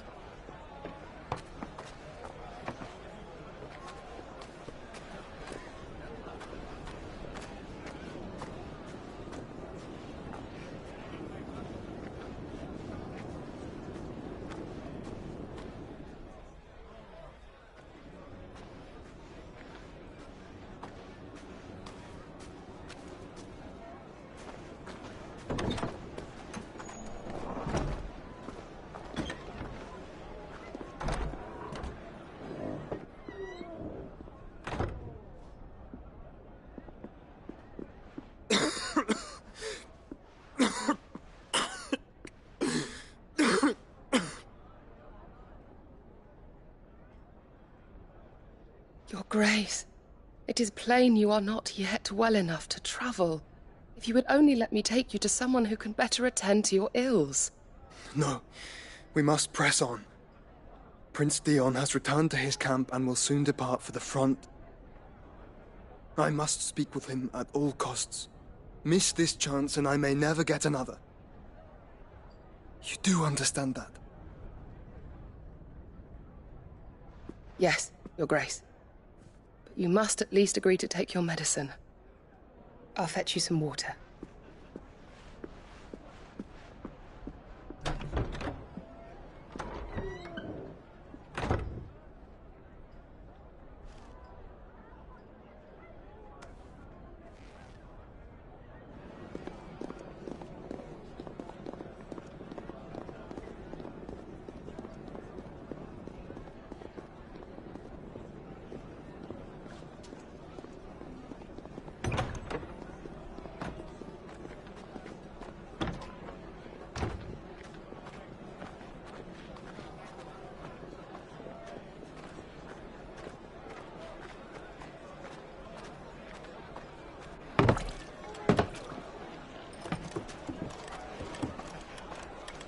Keep watch, they tell us. But all I see is sand. I hear they got our guest back to the Fang without any trouble. We'll be leaving soon enough. Why the Lord Commander dragged us all this way just to save that blockhead skin, I'll never know. Dominant or not, he's a bloody idiot. That'll be Cooker, then. Well, let's get this down us. We've a long way to go. Hey, you!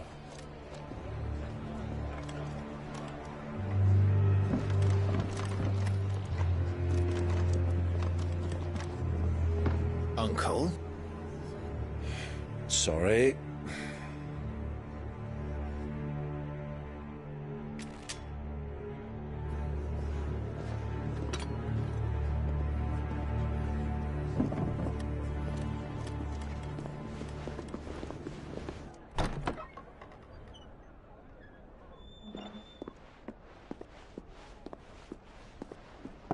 Can you walk, Your Grace?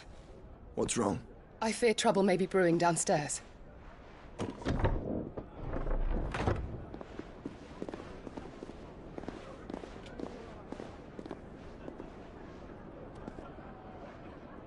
You two are travelers, are you not? Me and my companions are strangers here. Perhaps you'd be good enough to accompany us a while. Help us find our way.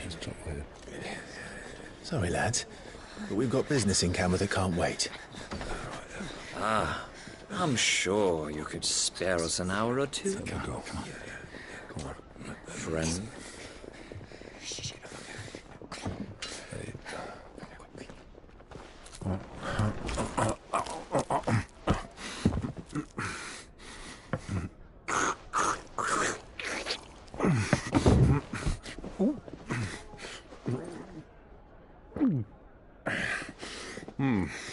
I'm afraid we don't have a moment to lose.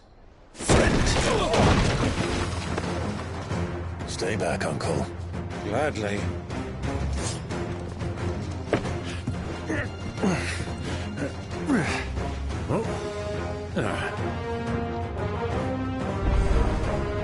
It's the outlaw! Take him! Try it.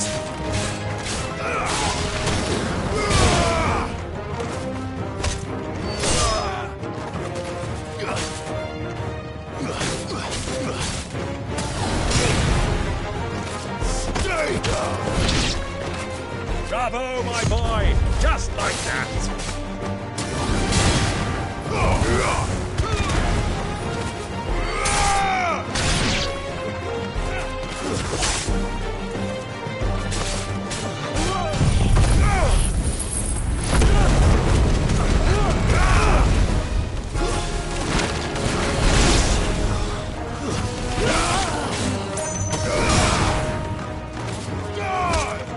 So far from home.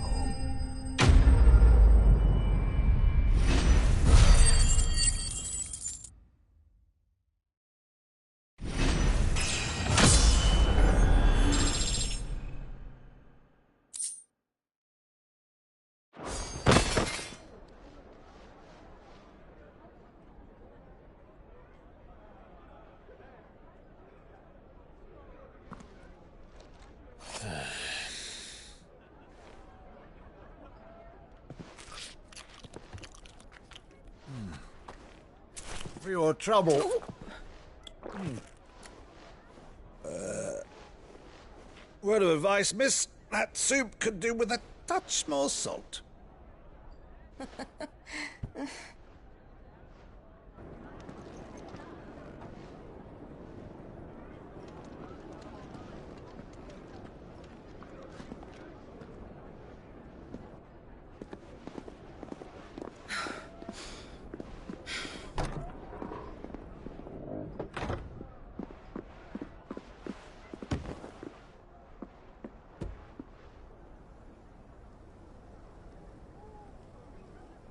Now's our chance.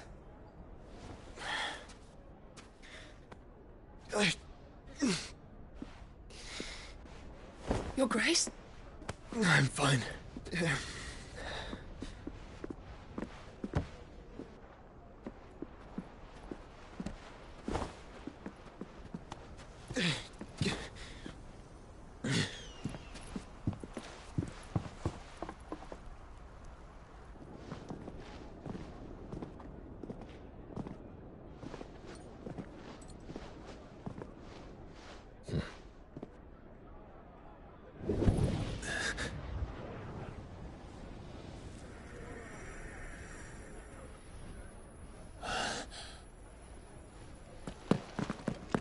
Clive?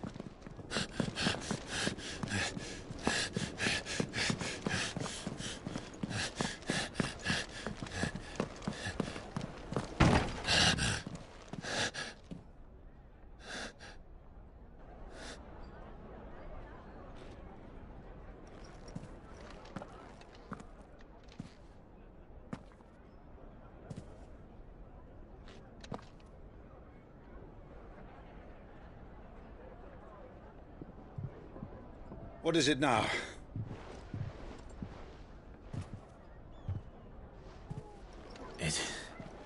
It's nothing. Let's go.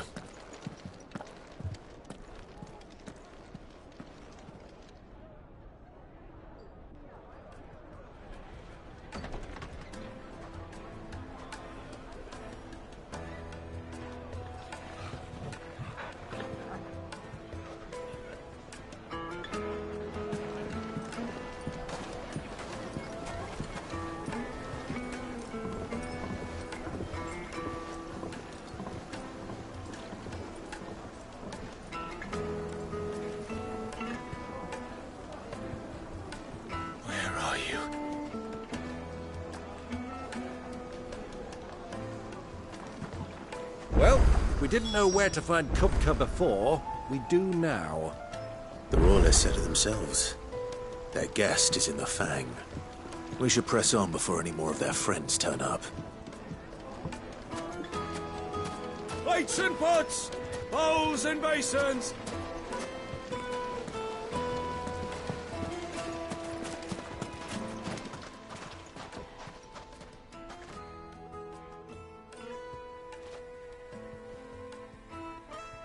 Ah, they've closed the road. And it's the only way from here to the Fang. It would seem Lord Kupka is not accepting visitors at present. We have to get through that gate. Not by force, I trust. We've attracted quite enough unwanted attention already. By guile, then. Perhaps the Desert Hare can offer us her aid. Rosina Dalamil, woman of mystery. But how will we find her? We know naught of her but her name. And that she was working with Cid. Cid's other collaborators have all been people of means, the wealthiest and most successful members of their communities. I'll wager this Rosina Dalamel is the same. That would certainly help to narrow the search. We need only inquire as to who is in charge of the town. And that's exactly what I mean to do.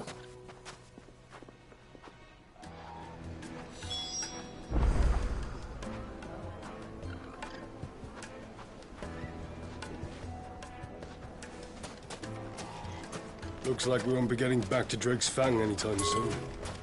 Well, it's not like we've got a reason to. Whatever this emergency is, they've shut down the whole Light it, mine for for it. Gilbert's sake! You're a bearer, aren't you?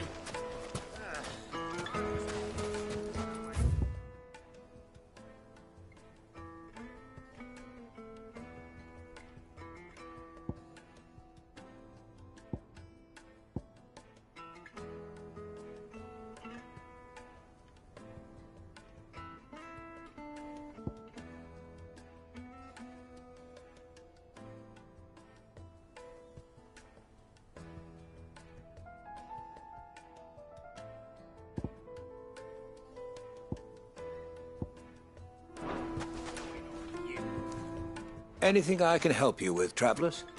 Allow me.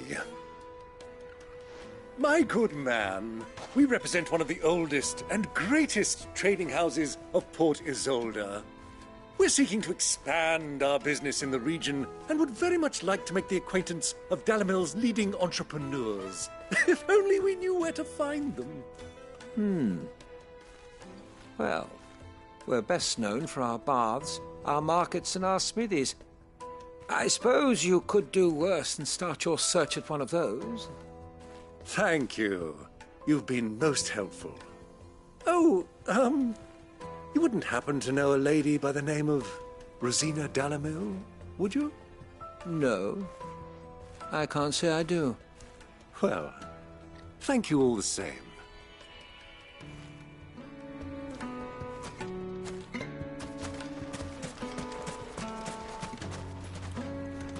What do you want? Can't you see I'm busy? I won't keep you long. I'm looking for someone. A woman by the name of Rosina Dalamil. Do you know her? Never heard of her. Is that all? One more question. If I wanted to find the richest trader in town, where would you recommend that I look? Oh, that's easy. The Briar's Kiss. Won't find a finer smithy this side of the strait. The owner's only a young sprig, but he's got all the right ideas. The Briar's Kiss, you say? Thank you. I doubt this young sprig is the person we're looking for. You said Sid's contact was likely to be an influential sort. Influence comes with age and experience, believe you me.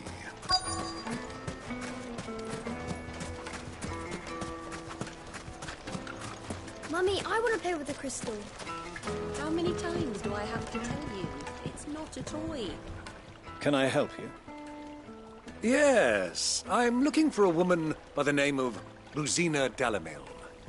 A long-standing pillar of your community, I believe, from old trading stock. Then you should ask Ferda. He's been here for years. Knows the place and its people like the back of his hand. And he's in with all the old merchant families. Try the baths. That's where you'll usually find him. Thank you kindly. Well, it sounds like we have our man. Perhaps. Let's go and find out exactly what this Ferda knows. Sweet incense! What's wax candle? Excuse me. Are you Ferda? I am. Can I help you, travelers? I hope so. You've lived here for some time, is that correct? Do you know Rosina Dalamil? We believe she may be a trader of some renown. And what business do you have with the desert hare? She was a close friend of mine. I was hoping she might be able to help me. Very well. Go to the bordello. I'll arrange an introduction.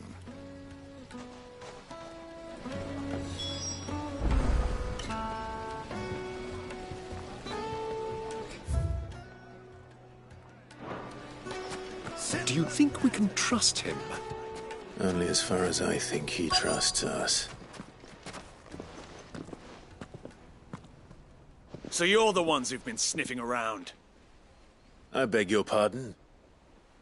Don't play the fool. Stick your nose in our business and you're likely to lose it.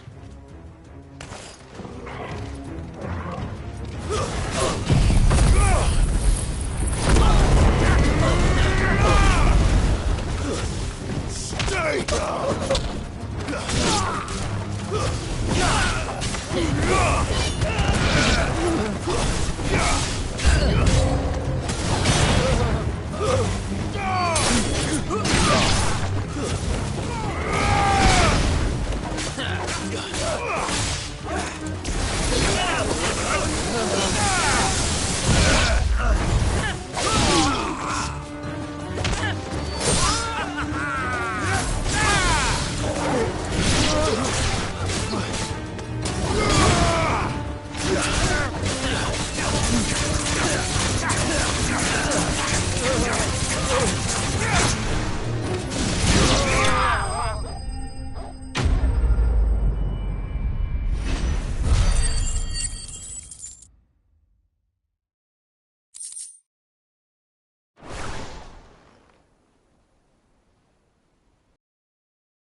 Who are you working for?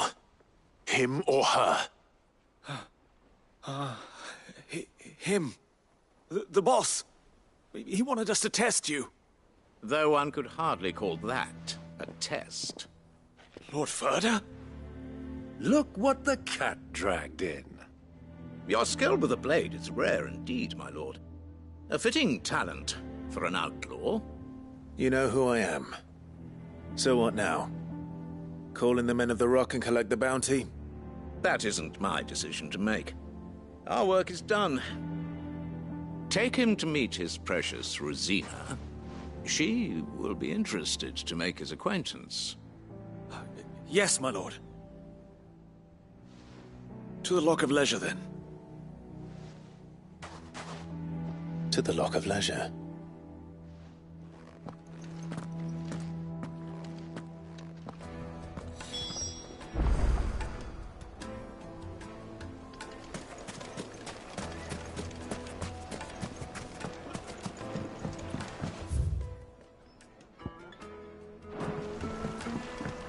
Needed to a silken soft. Take a sniff, good sir. The finest fabric.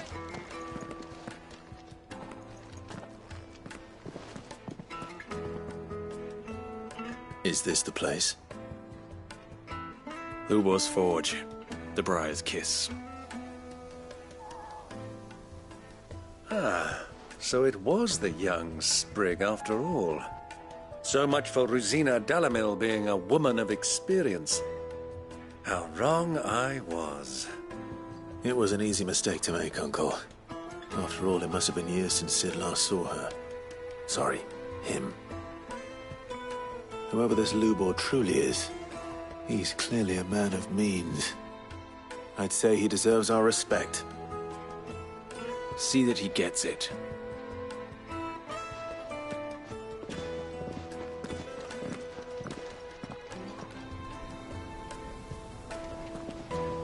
Lubor, Lord Ferda told me to bring them to you.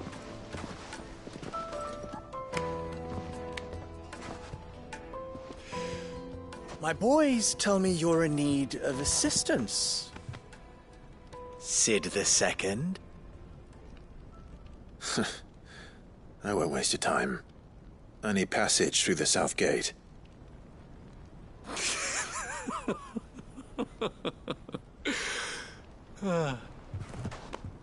Tell me, what do you think is a merchant's most important commodity? Why, trust. Everyone knows that. Without it, you have nothing. And nothing is exactly what you have. And so, for you, I, too, have nothing. I'm not in the business of helping every lost puppy that wanders in off the street. I'm a busy man, as you can see. Let's leave this mummer to his farce. By all means. Find someone else to help you on your way. Just be sure to tell them you're not the two travelers from the inn the guards are looking for. Don't want them jumping to conclusions, do we? Why, you... So, what do we need to do to earn your trust?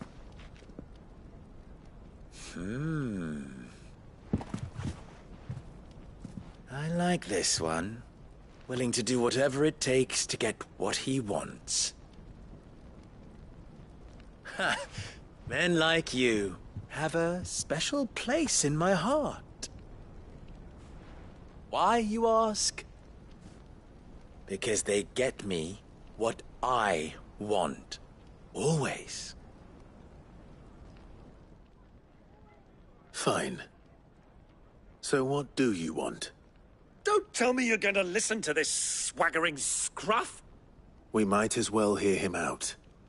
It's only natural that an ally of Sid's would seek assurances of strangers. Assuming he is an ally, of course. 5 years ago, he would have still been a boy. And yet even then I had more good sense than a man, 5 times my age? But enough of the pleasantries. We were speaking of what I want. I want you to put an end to the trouble in Dalamil. Return to me when you have done so, and you shall have my aid. Until then, I bid you good day. What trouble? If you're going to give us orders, be clear about them, damn you! Manners, Greybeard. One catches more damselflies with honey than with vinegar. What did you call me? My apologies. A word of advice in recompense. Follow the crystals. Oh, but that was 3. Oh, I'm making this too easy for you. Ha! It will be easy. Solving his little riddle should be like dealing with him. Child's play. Let us divide our forces, Clive. I'd rather not drag this parlor game on any longer than we need to. All right. Good luck, Uncle.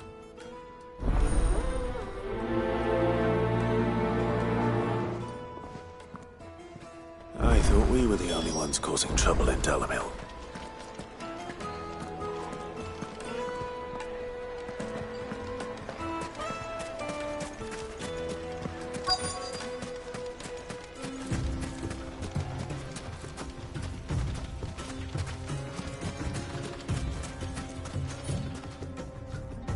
Excuse me.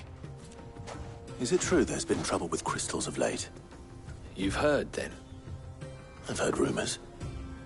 Damn thieves. Pilfering the crystals that were meant to fill our cups and light our stoves. Us common folk have hardly had a shard to share between us these last few moons. And it isn't as if we can buy them on the black market either. Whoever's taking them, they aren't sharing.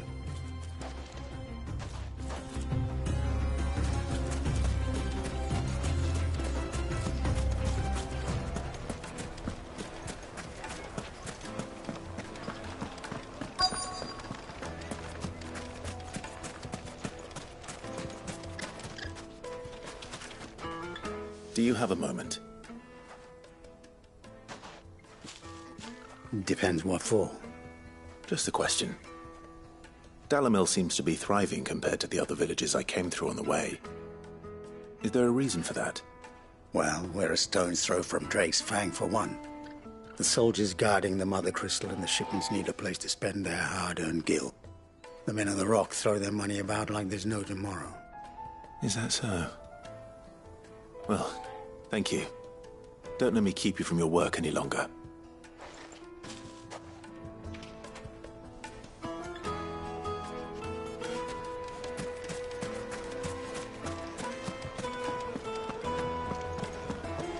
A deposit? Fresh bread, warm from the oven. Here, get it while it's have hot. a taste. You wouldn't believe how much he gave me. Well, I hope you gave as good as you got. What can I do for you, soldier? Need that sword polishing? I'm not a soldier. Ugh, then be off with you. I serve the men of the Rock and the men of the Rock only. You have an agreement with them? Don't be stupid. I just know which side my bread is buttered. Don't want to be stuck under some pauper when they come knocking. With pockets deeper than Zemeckis and an urge to empty them. No, just leave, will you? Before you scare them off. I think I'm starting to get an idea of what's been going on. I wonder if Uncle Byron's learned anything of use.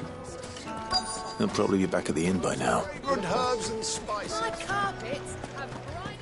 What was all that crashing and banging? Why is the tavern shut? It's you, the one who broke all our furniture. What do you want? Haven't you caused enough trouble already? I'm looking for my pal. Have you seen him? The gentleman who was with you? Yes, he's upstairs, but...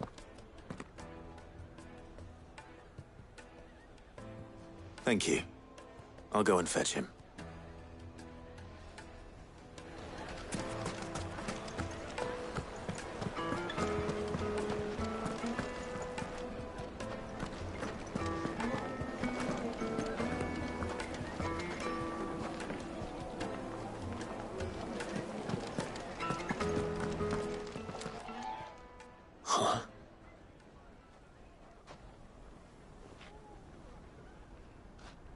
Will this suffice as a deposit?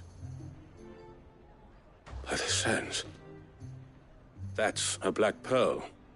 One of the many treasures in my collection that I would be only too happy to part with, should you give me reason to do so.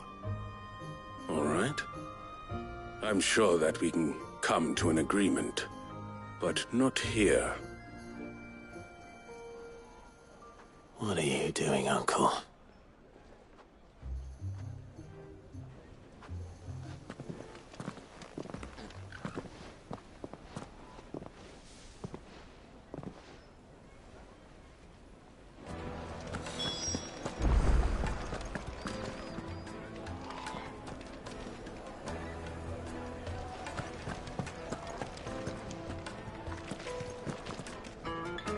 Care to explain why you're giving gifts to Kupka's men? Bait, my boy. One cannot catch one's prey without it. And I do believe I've snagged us quite the quarry. I started by asking around the markets as to where I might purchase crystals. I had no luck, of course. It's forbidden to trade in such things. But my uncharacteristic indiscretion just happened to attract the attention of those uniformed ruffians. They took me aside and said they could procure the crystallized sort if I proved I could pay for it. So the pearl was your proof? I thought they'd ask for more.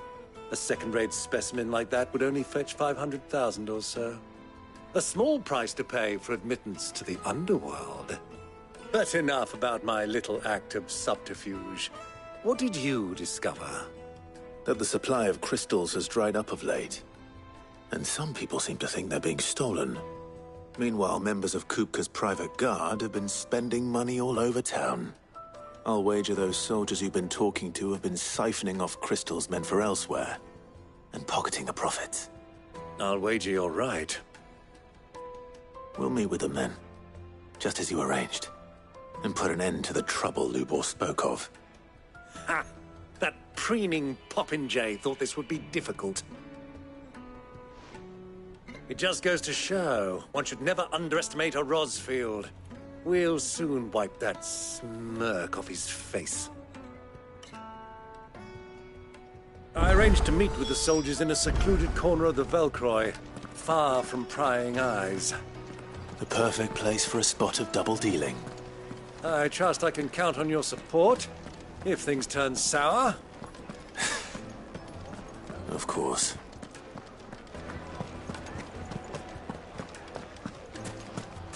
The inn's a mess of blood-soaked splinters, thanks to you. The least you can do is let us clean up in peace.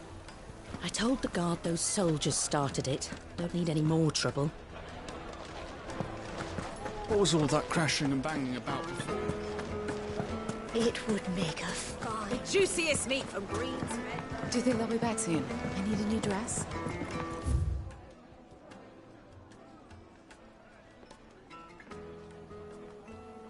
Anything like that. Made from the stoutest stoneware.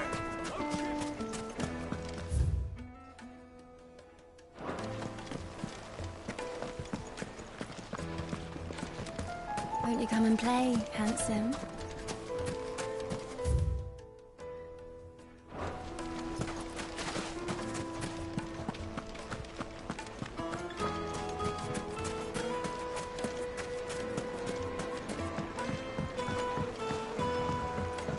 Fresh bread, warm from the oven. Take a sniff, good sir. The finest fabrics, fresh from the...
Time to fight.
Time to fight.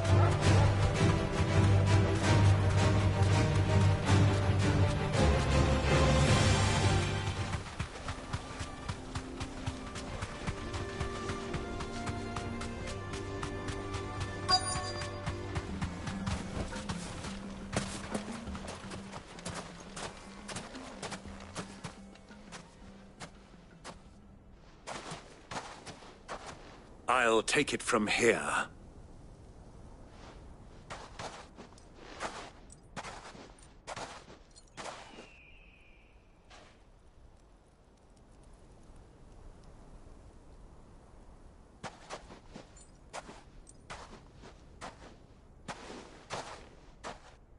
I was beginning to think you weren't coming, my lord.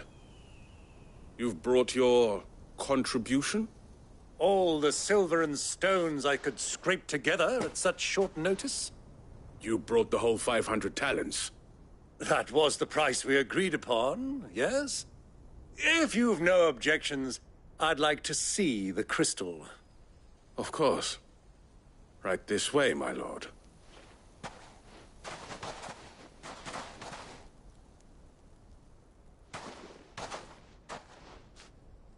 Not bad at all.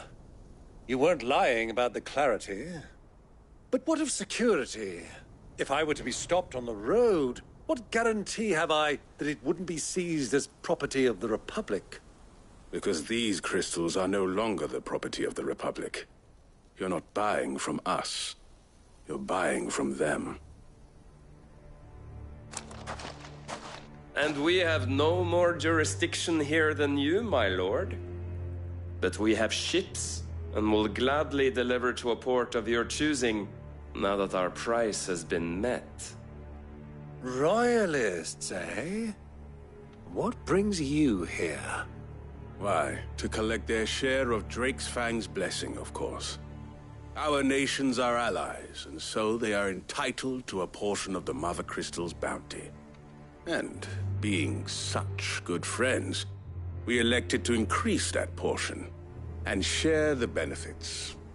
And now that these crystals are officially property of the Kingdom of Waloed, we are duty-bound not to interfere, no matter where they might happen to end up next. Did you get all that? They're in cahoots!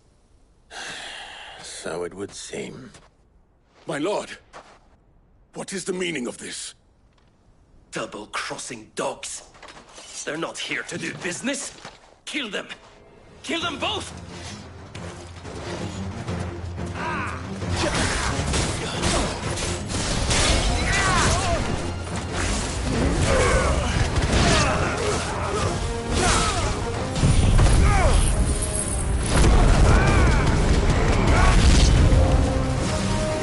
It's not over yet, Uncle! Good! I'm just getting warmed up!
Well, that wasn't too bad.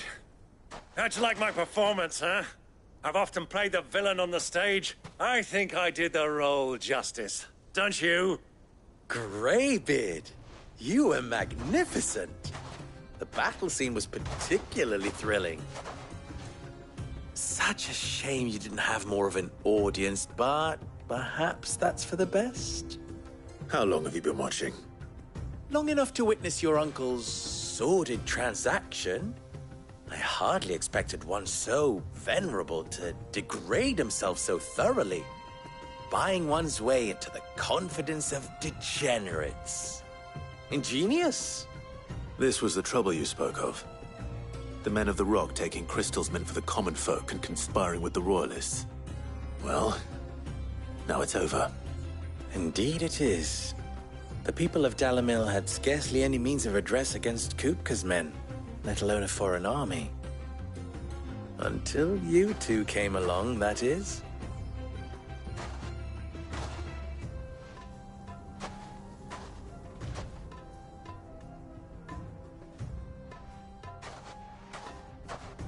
Well, we'd better get these crystals back to town. You won't mind waiting with them while I fetch a wagon.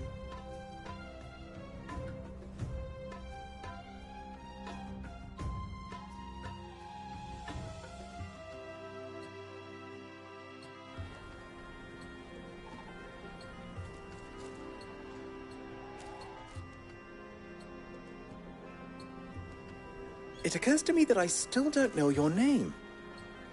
Clive. So, Sid the Second is a Clive?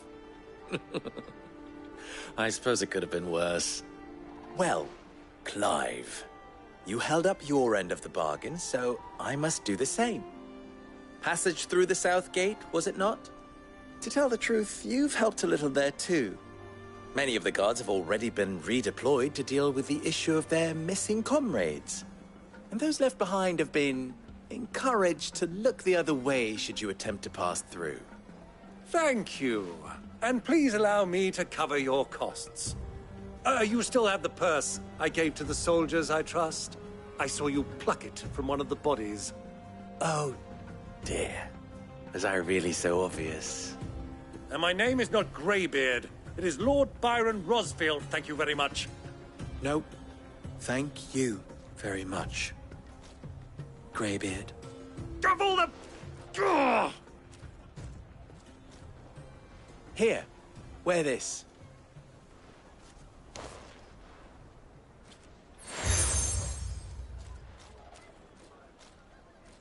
Any friend of mine who sees you with it shall be a friend of yours. Thank you, Lubor. And please, feel free to send one of my Stoluses back to your people. Tell them that Rosina Dalamil is back in bed with Sid.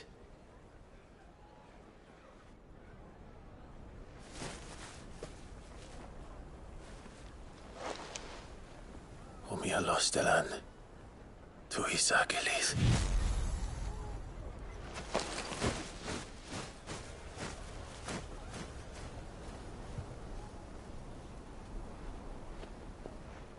I'm trusting you, Sid. Or should I say, Clive. So be sure not to let me down. I have a reputation to uphold.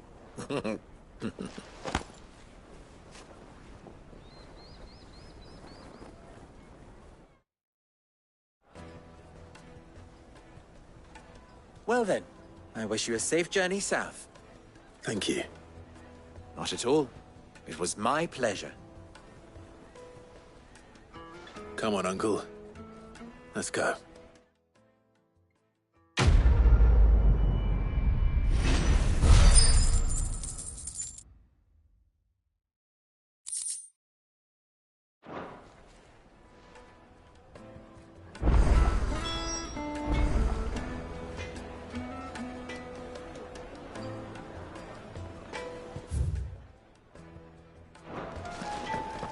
I've never even forged a butter knife. Perhaps Forge Master Luber's having fun at my expense. I wouldn't put it past him. Neither would I. Oh, wait. Are you Clive? Sorry, my mind was elsewhere. I'm Sava, Master Luber's least accomplished apprentice.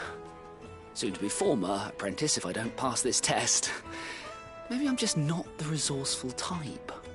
People are buying up weapons faster than the Briar's Kiss can forge them, and here I am, unable to make a decent bit of kitchenware. He wants me to make a carving knife, one that embodies the spirit of Dalamil. Whatever that's supposed to mean. I don't suppose you have any idea what he's on about, do you? I'm afraid not. Never mind. Thought I'd ask. It was that or pack my bags. I could give you a hand if you like. I know how busy the Briar's Kiss has been, and that Lubor needs all the capable hands he can find. I'd be a fool to refuse. So, where do we start? Good question. If I'm honest, I've never made any kind of knife before. And then there's this little riddle to keep in mind. The spirit of Dalimil. Nothing is ever simple with that man. The way I see it, there's only one way we'll be solving Lubor's puzzle. We need information. The more the better. You're right. There's no point fumbling in the dark, I suppose. Now, who to speak to first? Well, there's plenty of folk in Dalimil who use knives for a living. There's the butcher, of course, and any number of cooks. They're bound to have an opinion or two about the tools of their trade. All right. I think we have a plan. Let's get to it, shall we? I'll talk to every cook I can find. You speak to the butcher, and anyone else you can think of. All right. Good luck. Let's hope that someone says something useful.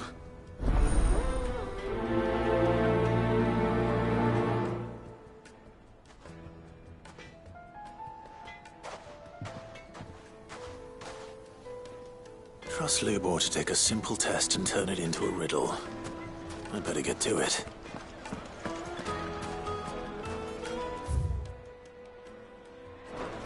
Is it true what I'm hearing? Yes, they're quite sought after. Needed to a silken... Welcome, sir. What can I do you for? A question, if you don't mind. I need to know what makes a good carving knife. You a blacksmith or something? Something, I suppose. Fair enough. Knives, is it? First and foremost, it's got to hold an edge. Most knives will make it through fat, no problem, but sinew dulls cheap steel in no time. Give me a blade which can slice through anything that crosses my chopping block, and I'm a happy woman. So a knife that stays sharp. Makes sense.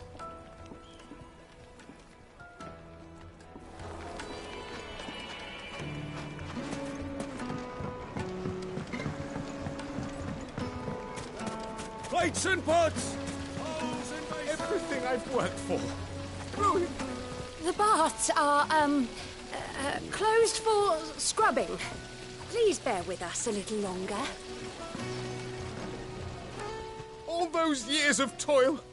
Every coin I've ever earned is tied up in this place. Are you all right? The baths are closed. Leave me be. On second thought, perhaps you are just what I need. Might your services be for hire? That depends on the job. I'd have you save my business, the baths. The water's turned scalding hot and all the crystals in Dalimil wouldn't be enough to cool it. I've no doubt that my woes stem from the water's source. But I can't go and investigate for fear of my customers thinking I've abandoned the place. I'm bound to these baths in more ways than one. I beg of you. Go to Dusnoff Terraces. Tell me what you find there. All right. I'll go and take a look. Wonderful. It's not far. Leave the market by the south gate. The smell of sulphur will guide you the rest of the way. These baths are all that keep me from an ignoble end in a debtor's prison. My livelihood, my very life, is at stake.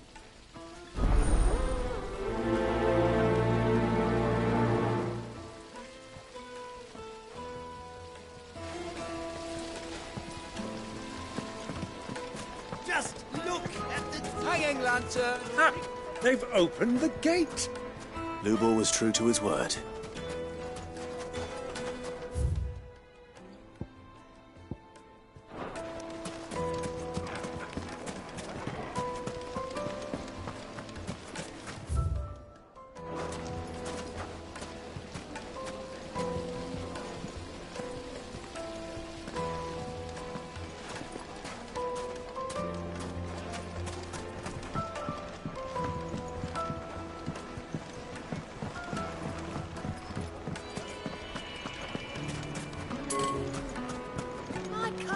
Is it true what I'm hearing?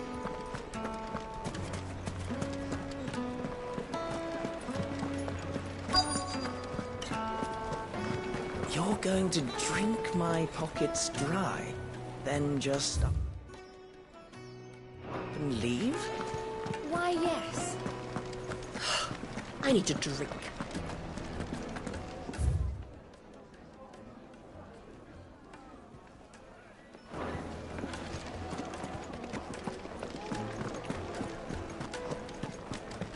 Fucking men of the wrong. Anytime they pull their snouts out of Cook's trough is when they want to lord it over us.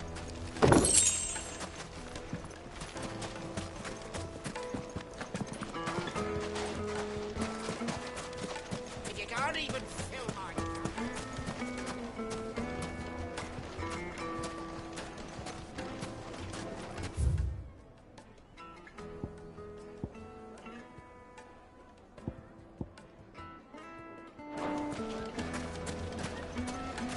Silver platters, just like they eat off. Made from the stoutest stoneware. Won't chip, won't crack, no matter how rocky the road. I'll be asking for you again. Won't you come and play, handsome?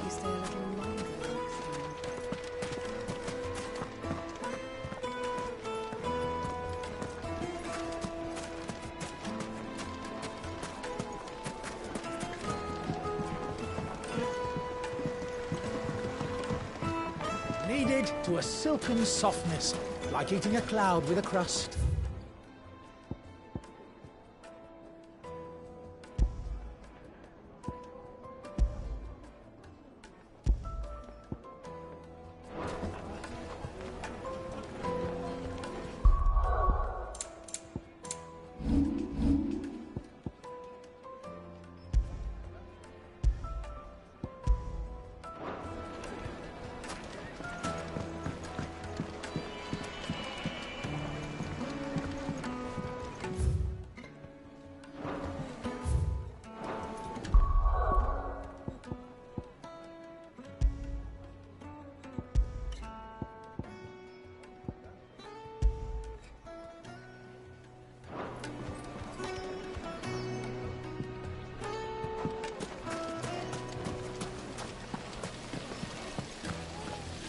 This town is truly blessed.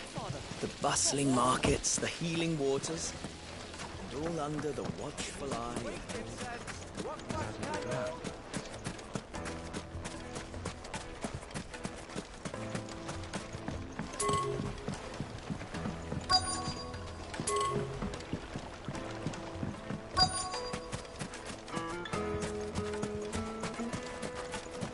Well, we can make our way back to the Fang now, at least.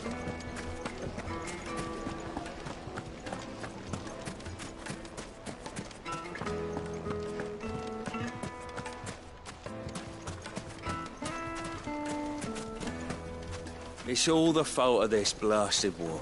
The moment they find out you're from the Empire... for a measly bunch of Gazal greens. I named my price. If you can't pay it...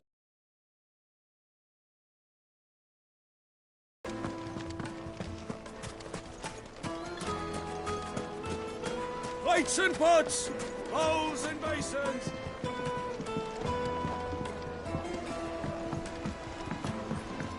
Fresh bread, warm from the...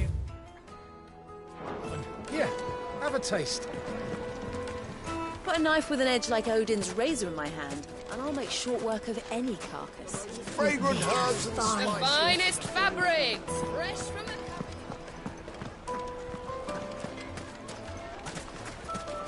Well, this is no good.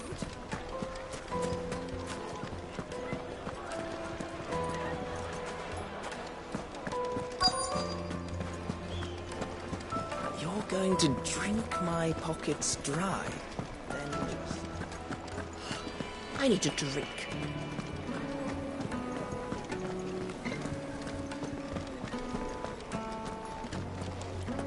Fucking men of the wrong.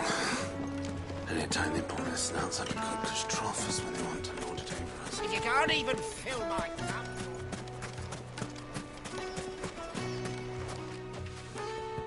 What is it? I'm in no mood for chatter. Sorry. Do you mind if I ask your trade? Hunter, why? I have a question. Can you tell me what makes a good carving knife? I assume you use one out in the field.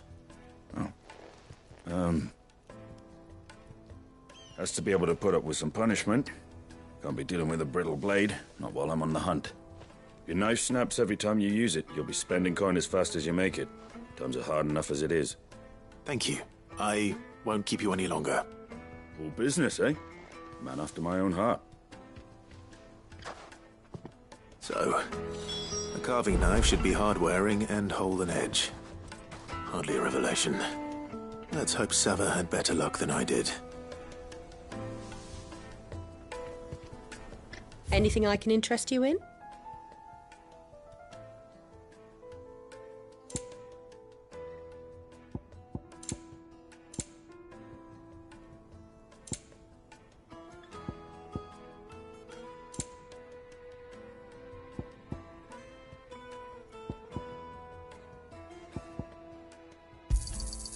Here you are.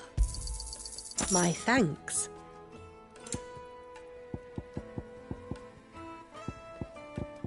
Thank you for your custom. Well, we can make our way back to the Fang now, at least. Just look at the detail. Made from the stoutest stoneware. Kneaded to a silken softness. Like Yes, eating a they're cloud. quite soft.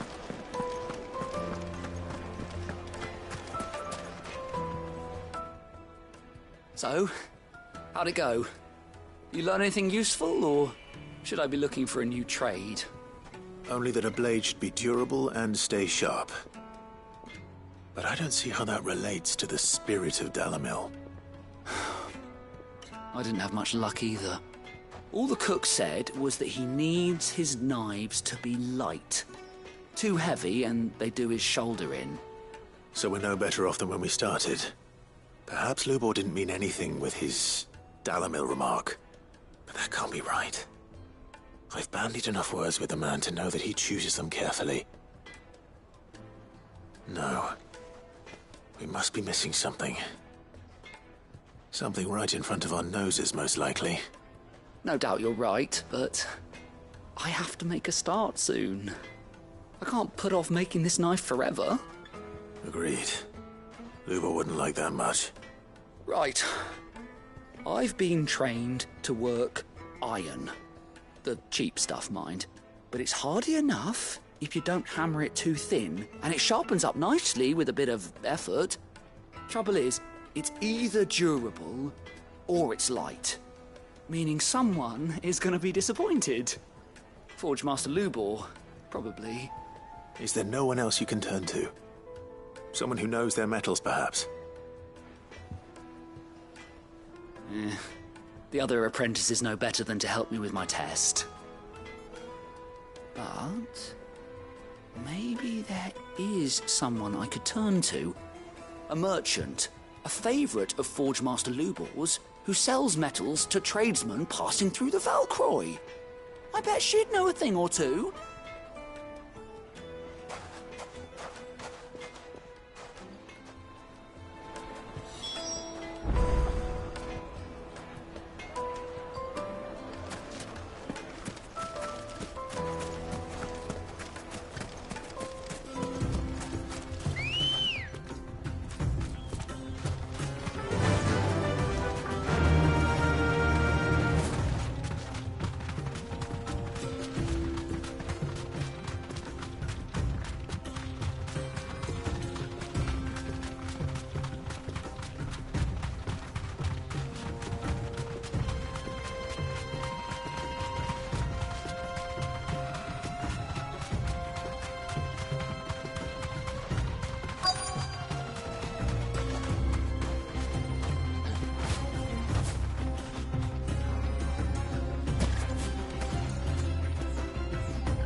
Any luck?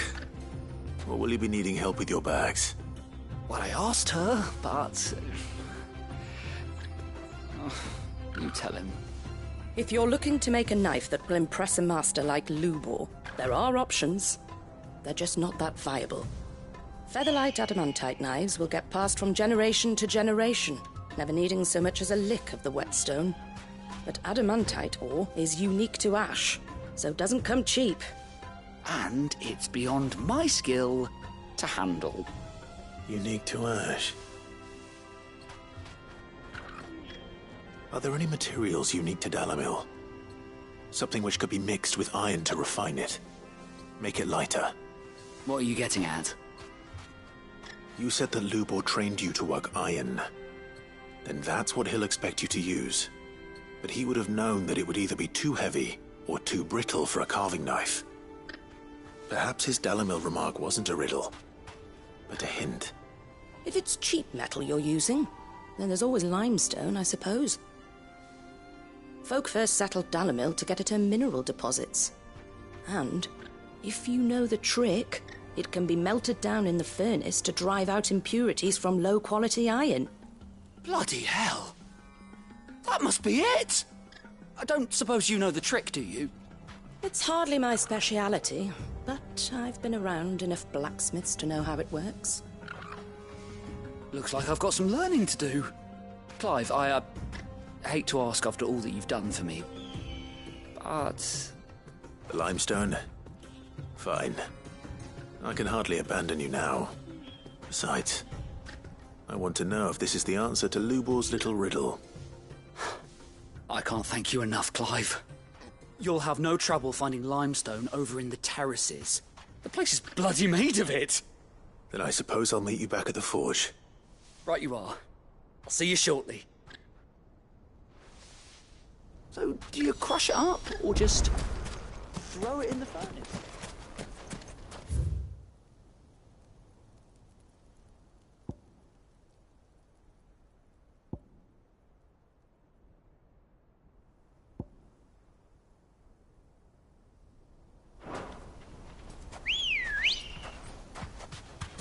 Ready, go?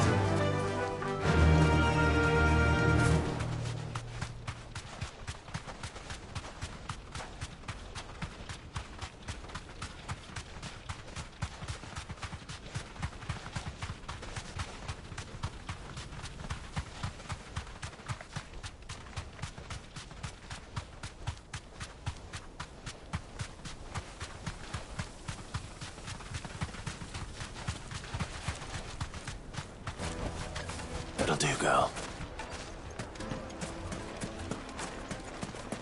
Is it true? What I'm hearing?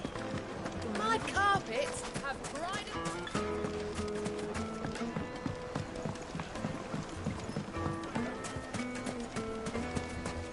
Silver platters, hanging lanterns, keep the doctor.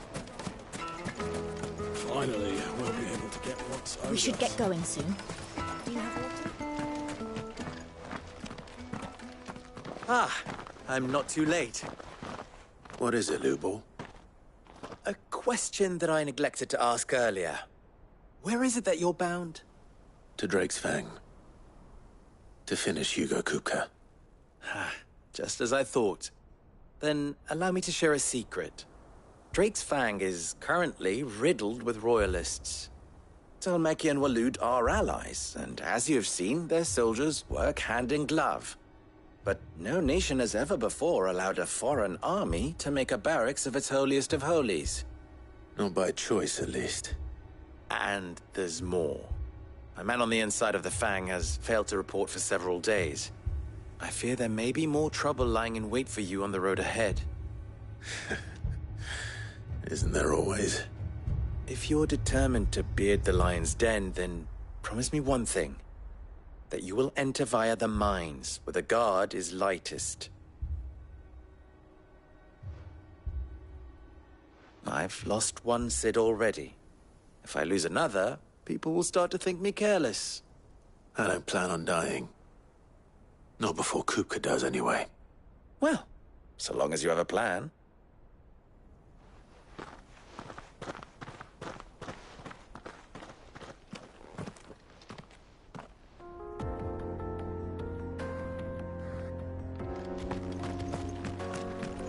Drake's Fang should be just beyond these springs.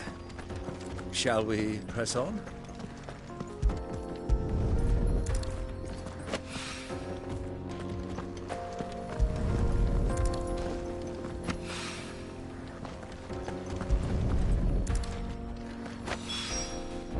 rock looks a lot like another. But hopefully this is what 7 needs.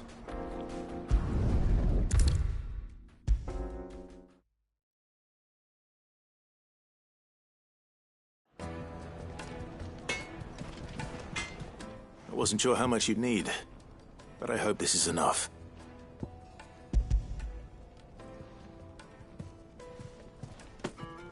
You are one of the good ones, you know that. You and that merchant both, she's got quite a gift for teaching that one. Now, time to see if limestone is the secret weapon we were hoping for.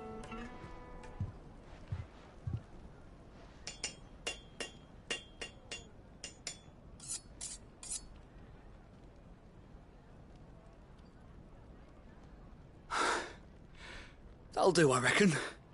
A knife forged from the very rocks of Dalimil. Her spirit, if you will. It's a fine-looking blade. I only hope Master Lubor agrees. That sounds like my cue. And just as well. I was getting tired of waiting. I'm sorry, Forge Master Lubor. Let's take a look then, shall we?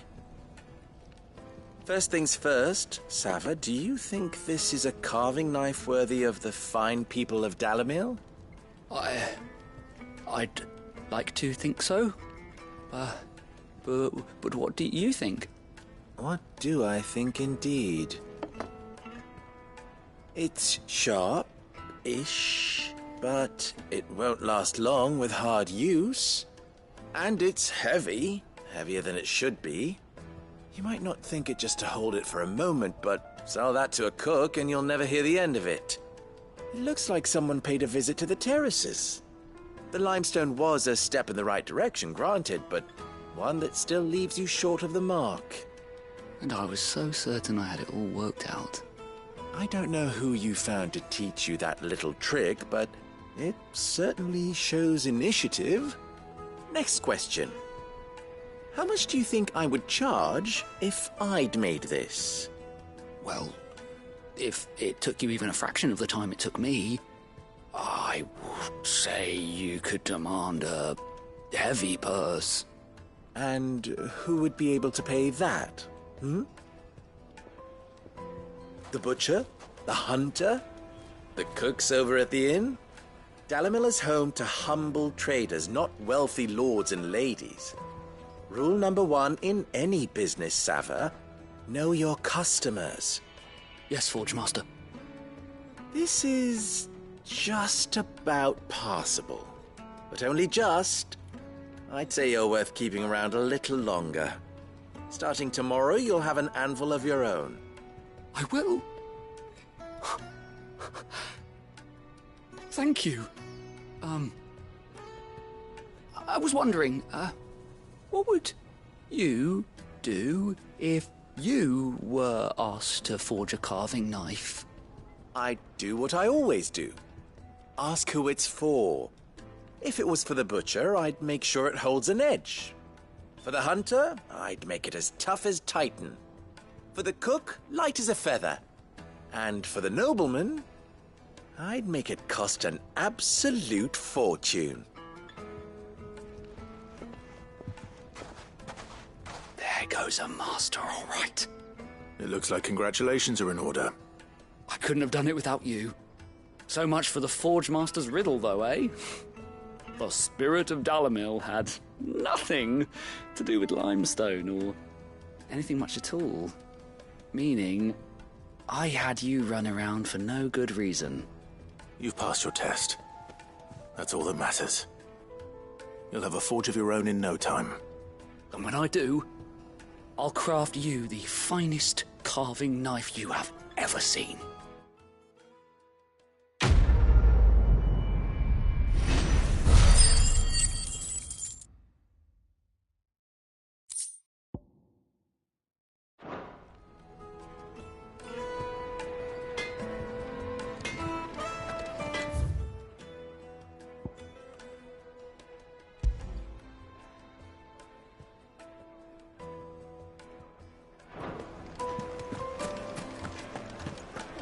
The finest fabric! Take a sniff, good sir. Fresh bread, warm from the oven. Here, have a taste. Made from the stoutest stoneware. Sweet incense. What candle? Well, we can make our way back to the Fang now, at least. We should get going soon.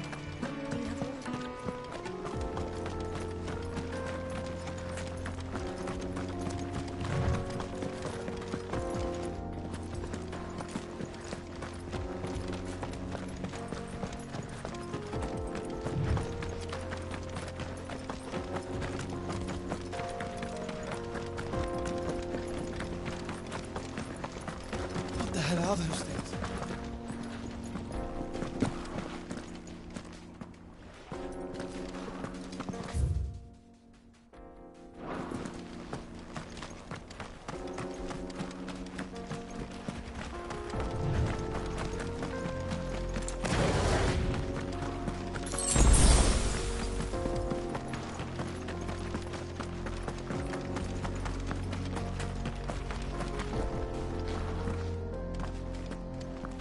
Something awful's taken up residence in the springs. You'll turn back if you know what's good for you.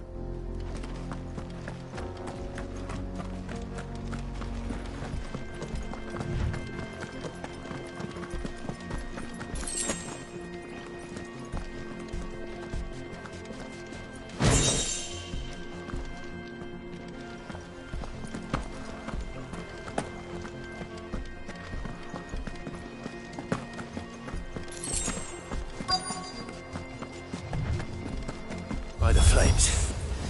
That explains the heat.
That's cooled things down a bit. Let's hope it's enough to keep the baths from boiling.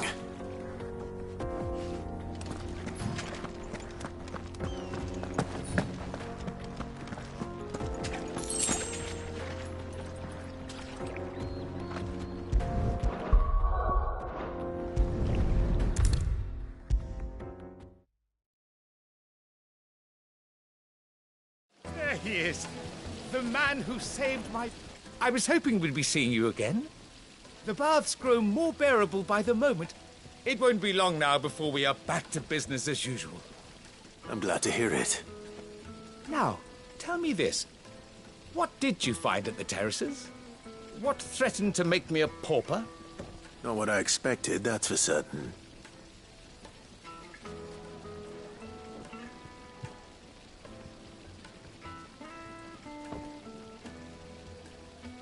You tell a fine story.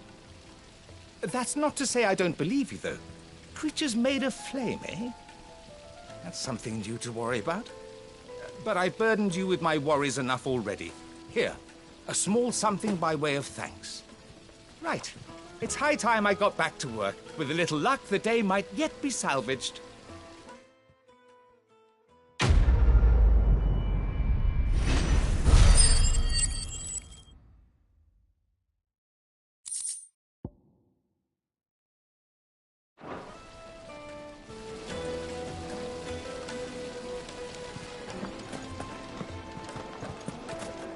Sweet incense! What candle? Well, we can make our way back to the Fang now, at least.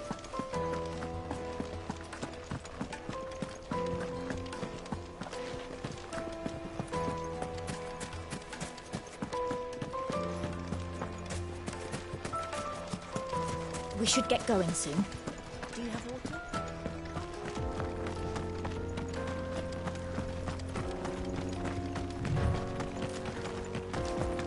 Come on, girl. The gate's open now. We can press on.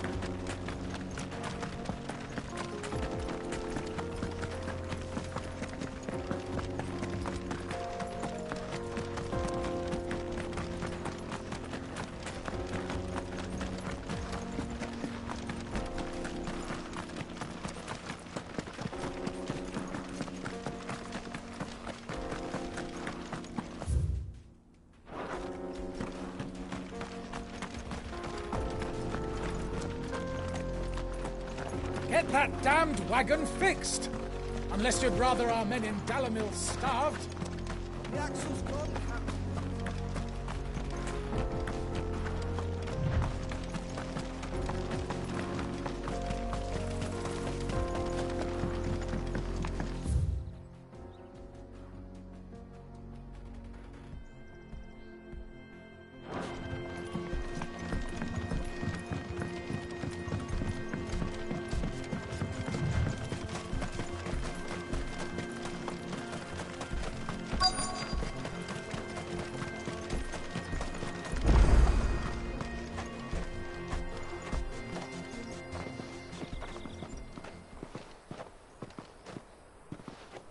There it is. Drake's Fang.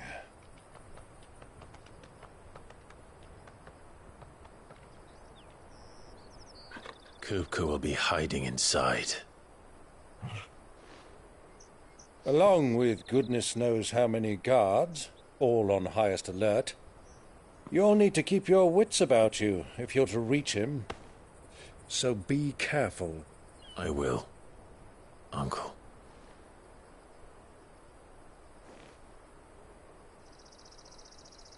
Before you go, Clive, allow me to apologize.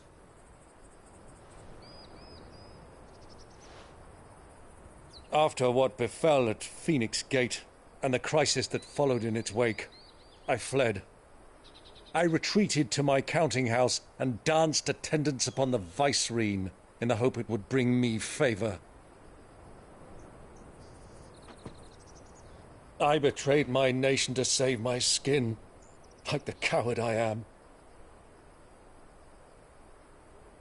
And I'm sorry. Uncle, please. It's not too late, Clive. Rosaria is yours by right, and there are those that would help you to take it back. Had I the courage of my brother, I might already have done so. But that ship has sailed. You, however... No. Forgive me, but I cannot. I fight to build a new world now. A better world. Where men can live and die on their own terms. I was raised in a nation that strove to improve the plight of bearers.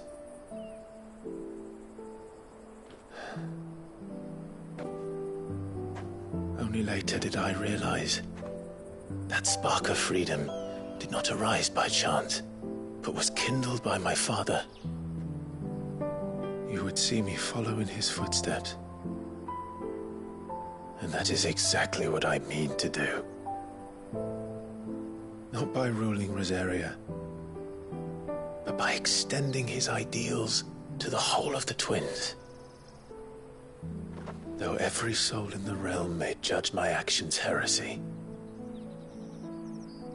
I am certain my cause is just. You really are just like him, you know?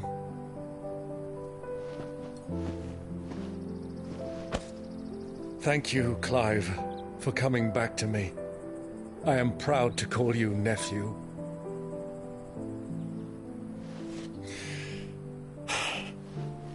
Well then, this is where we must part ways. Wish me luck in convincing my Canvarian friend to share his considerable talents.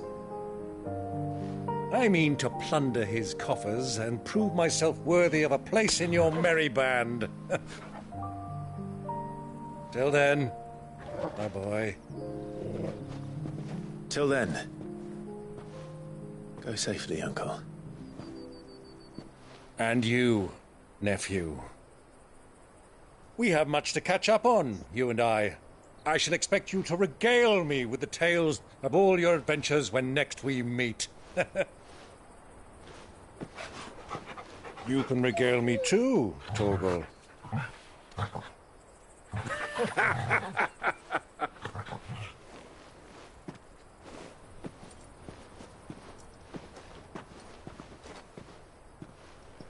I'm coming for you, Kupka.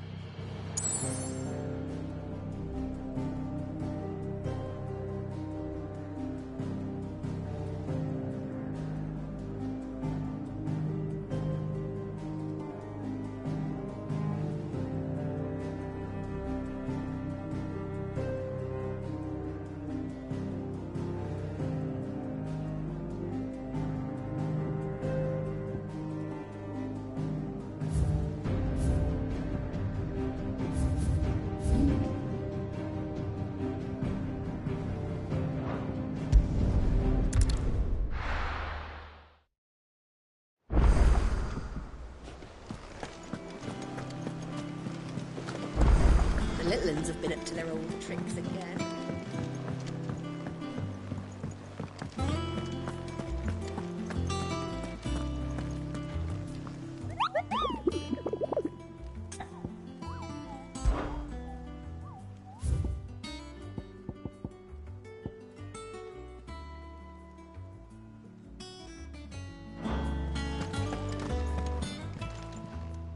Oh, I wasn't expecting you back so soon.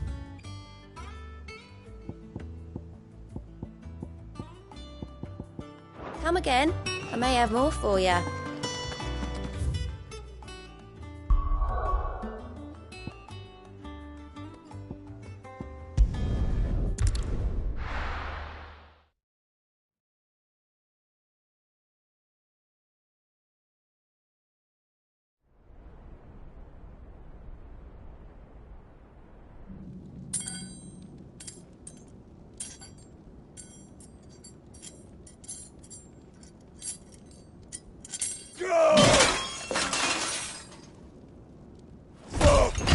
Fuck!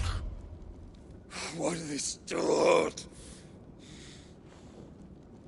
What has that gutter rat done to me?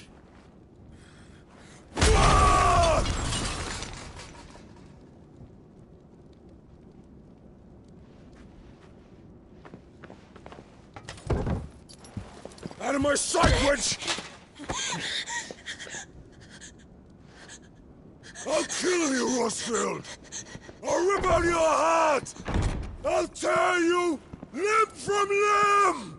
Peace, Hugo. The table shan't hurt you any longer. He sought to humiliate me.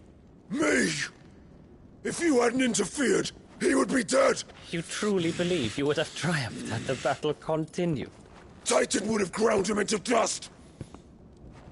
And how would he have done that without his head? Shut up! You weren't strong enough, and you call yourself a dominant. Or rather, you did.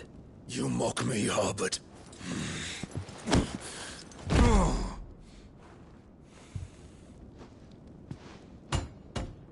Do you see, Hugo? You are weak. Fuck! But so long as that fire burns within you, there is still hope.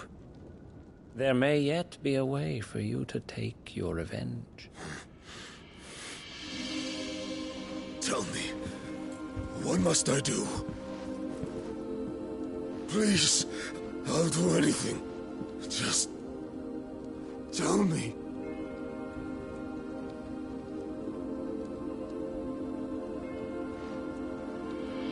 The heart. What of it? A Mother Crystal's heart is the most concentrated source of ether in all creation. Perhaps you could take advantage of that. Of course, the crystal would not yield her blessing to any ordinary man. But then, you are no ordinary man, are you, Hugo? Clive Rossfield stole your power, but others have suffered a similar fate, and still managed to find the strength to conjure their icon. Like Benedicta Harmon. She too drank of the ether and gained a power beyond human understanding. She did.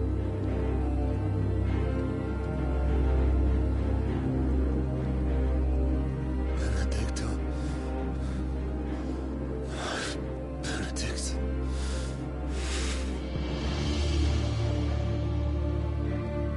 I'll do it. My love. I'll avenge you.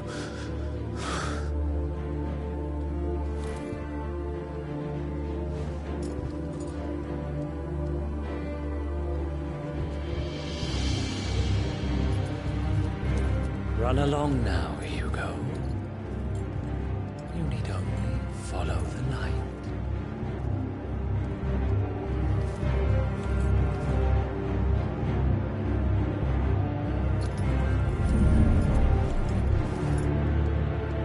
Muthos is here. Very well, it shall be so. You may leave everything to me, Your Majesty.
The Royalists bring them from Ash?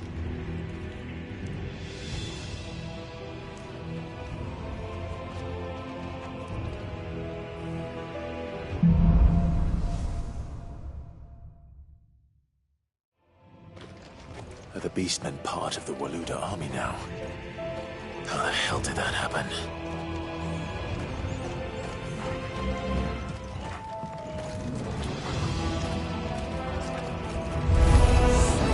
They've spotted us. We've been too loud.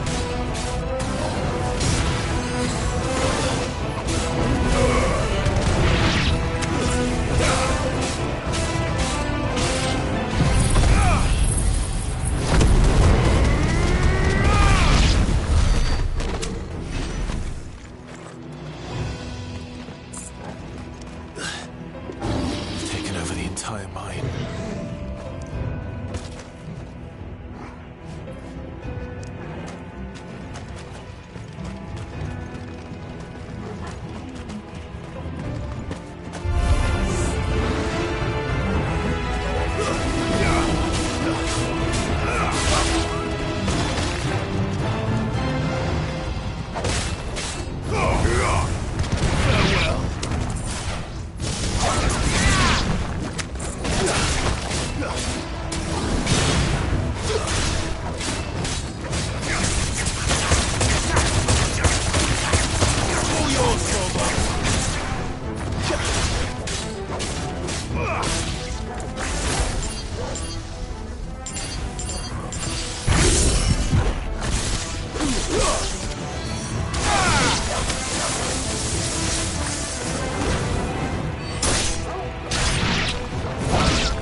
So much for the men of the Rock.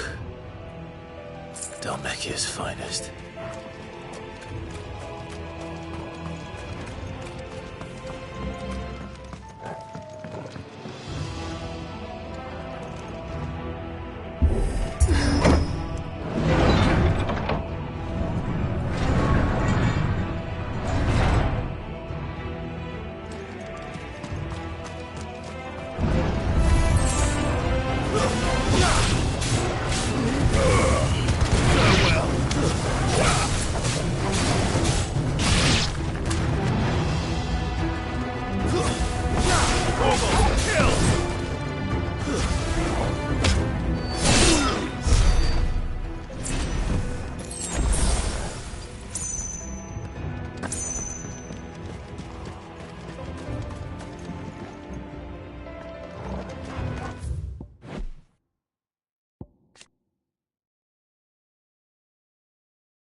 Won't be going any further this way.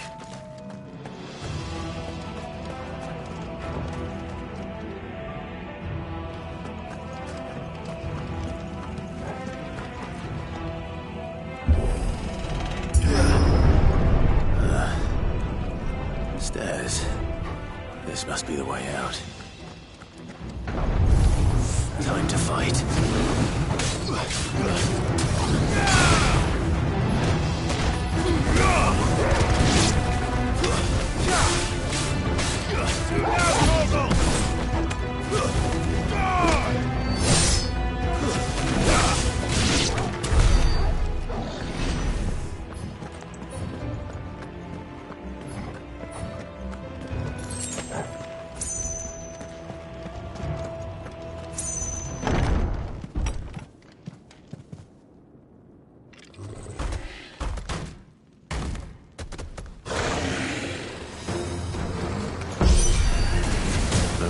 sneaking past this one. How did it get in here? Nice try.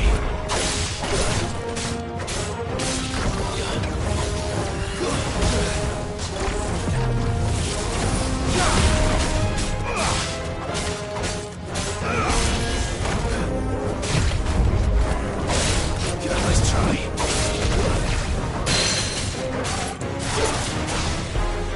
Torgal, kill! All yours, Torgal! Down, Torgal! Torgal, kill!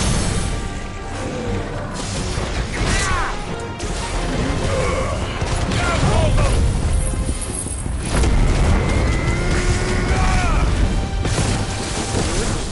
Torgal, kill! Down, Torgal! Torgal, kill! All yours, Torgal! Down, Torgal!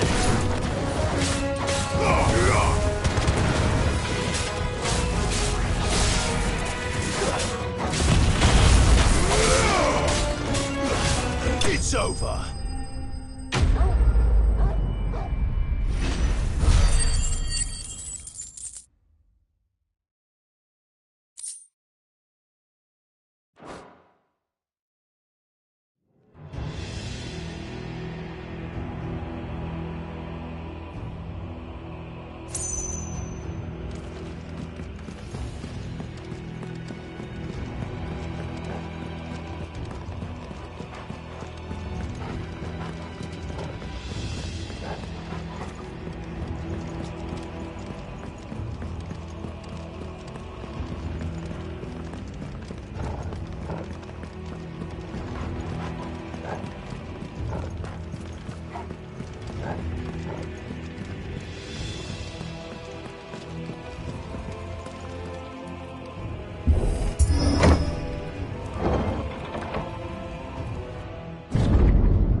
By the flames.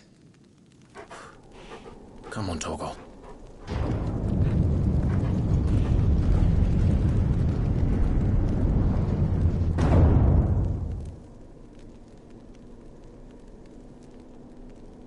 Kuka never did do things by halves. As if taking the Mother Crystal for his own wasn't enough. He had to build his castle in it.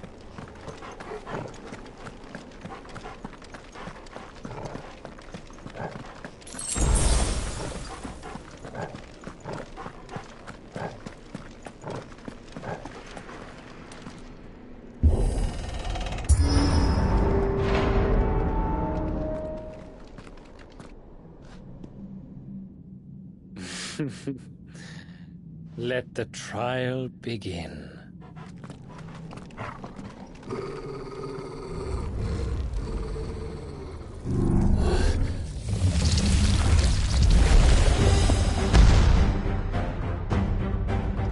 What the hell? With me, Torgal!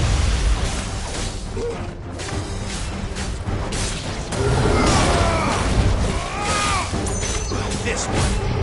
Go, Torgal! Over here! Now, Torgal!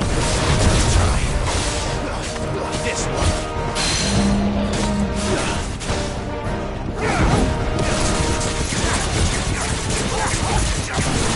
All yours, Torgal!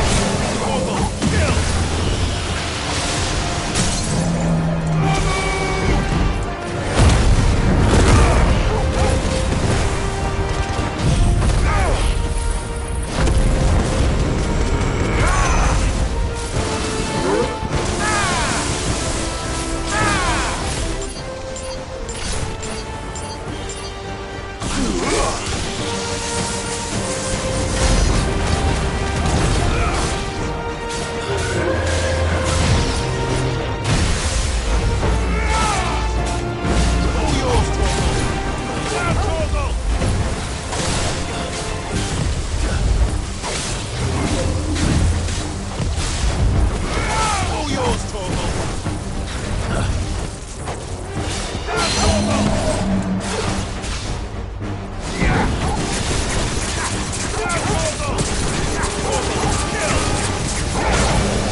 Morgul!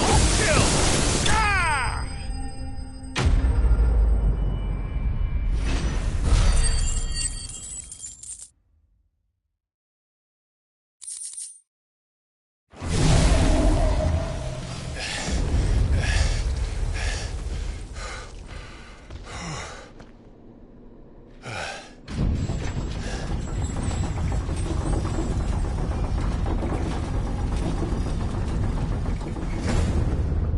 Seems we're expected.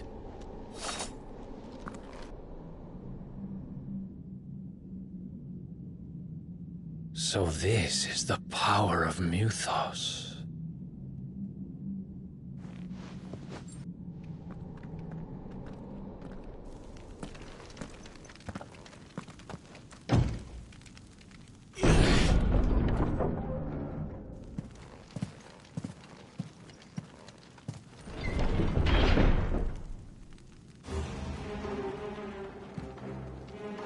Did the orcs do this too?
More of them.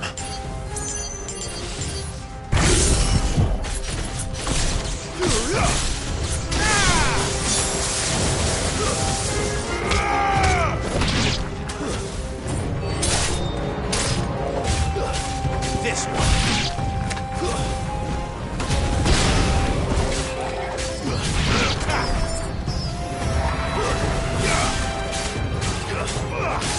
Get him.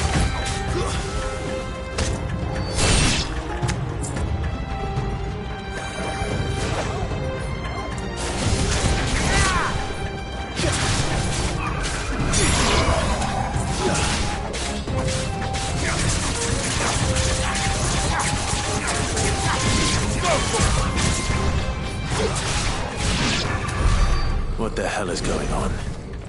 Are these things here for me? Or for him?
First orcs, now these nightmares.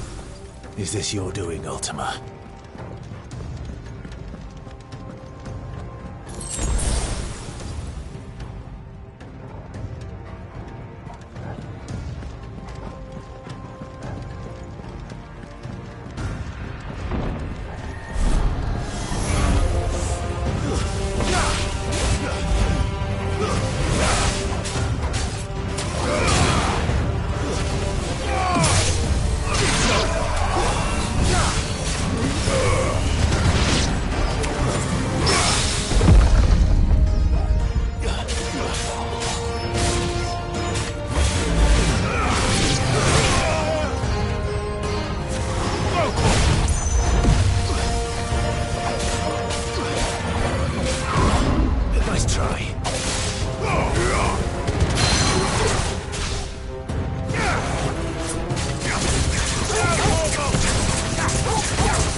You've been busy, Kupka.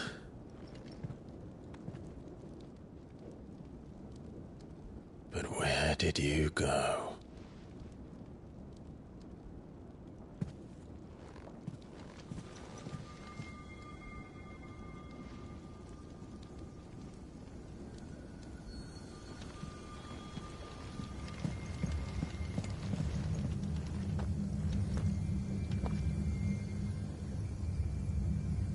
The heart.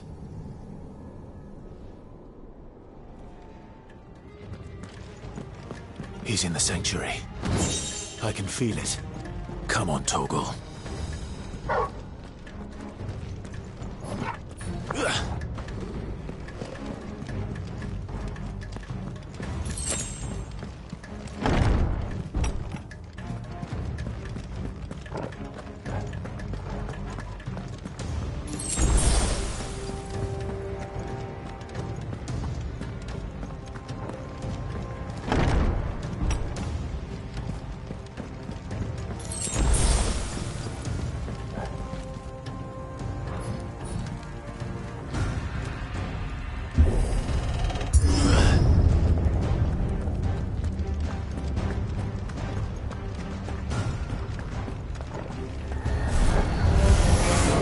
Just what I needed.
Better be the last of them.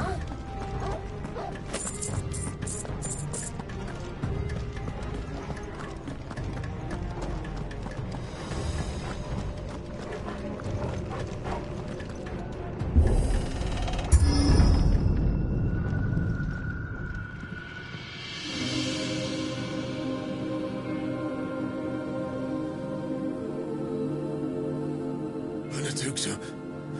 My everything.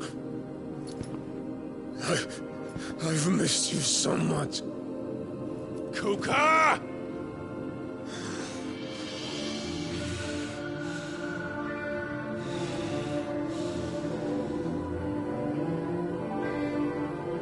I swear to you, my love. We will never be parted again. What's wrong with him?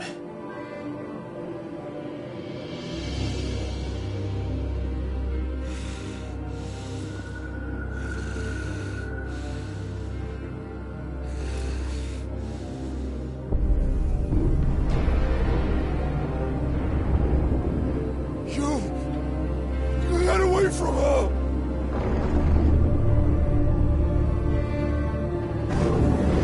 Benedicta!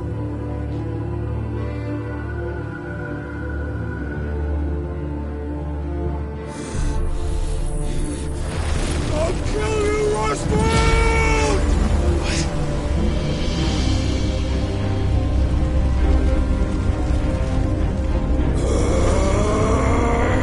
Oh shit, he's priming.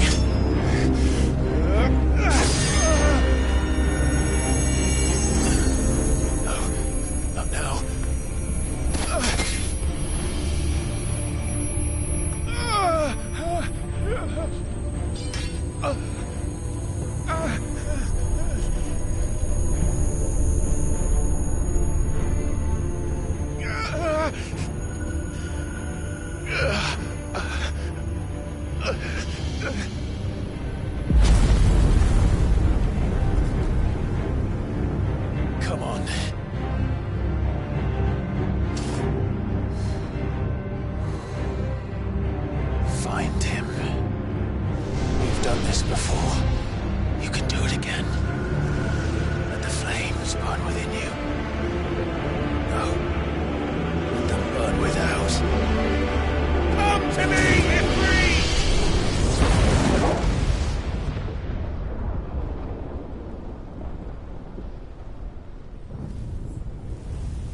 So could I!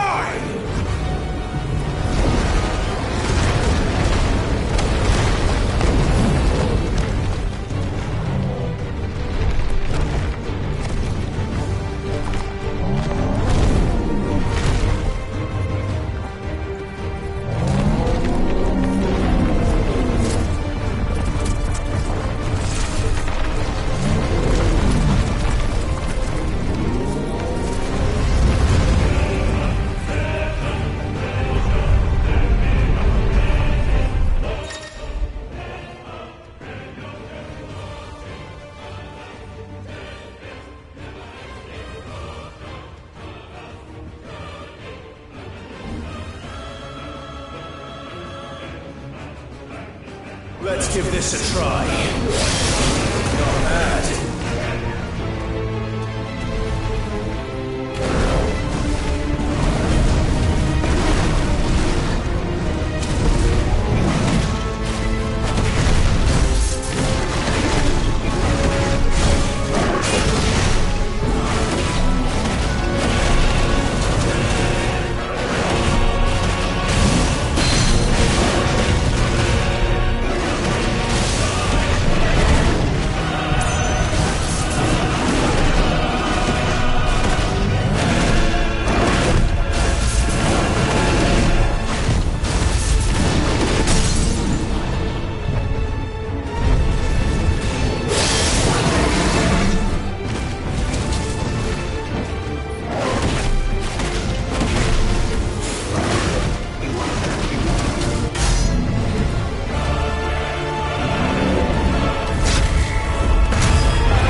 You're mine.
Is that you, Ultima?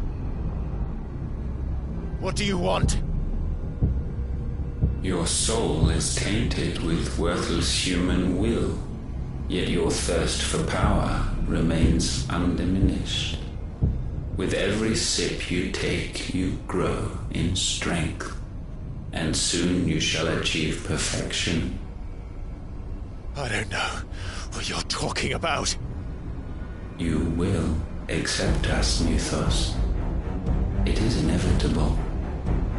You were created for this purpose, and you shall serve it. Never!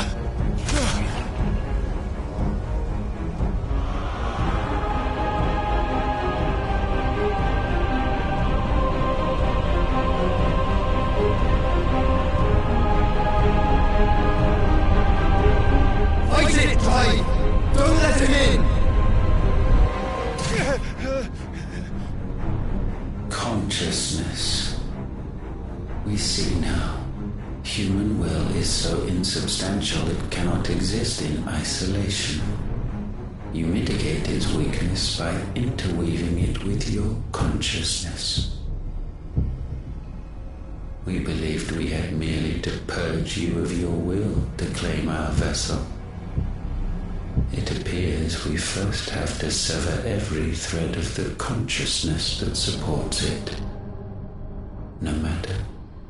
The time to build a new world is not yet upon us. We will contemplate.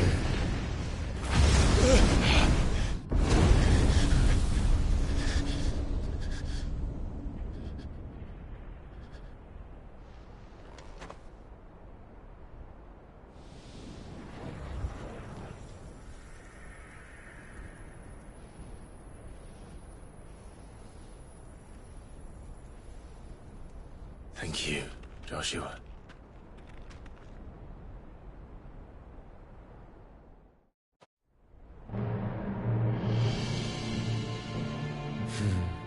One can no more command the power of ether by drowning in its flood than one can constrain the tides by standing in the sea.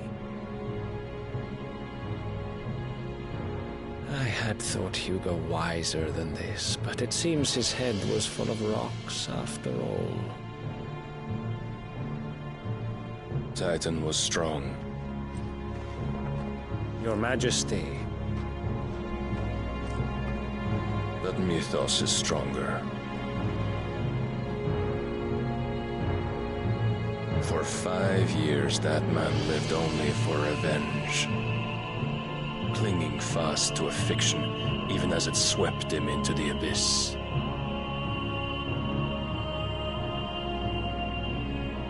One cannot change one's nature through force of will alone. Only the Almighty can do that.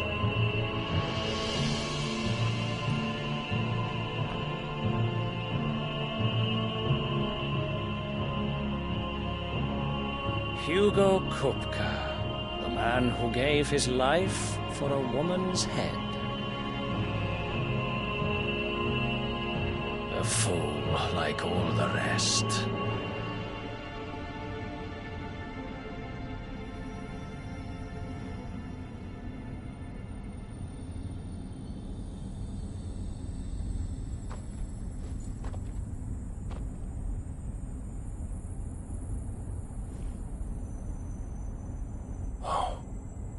That the death of a mother crystal should be so beautiful.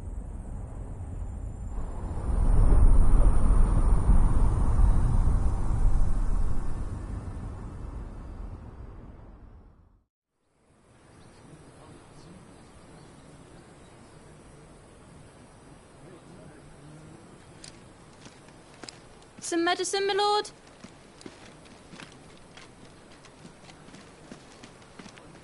I have salves, potions, anything you need. Stop bothering me, urchin. or you'll feel the back of my hand.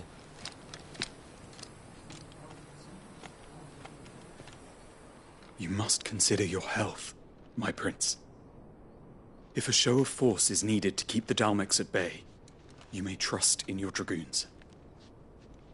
I beg you to call on Bahamut only as a last resort. His strength comes at too great a cost.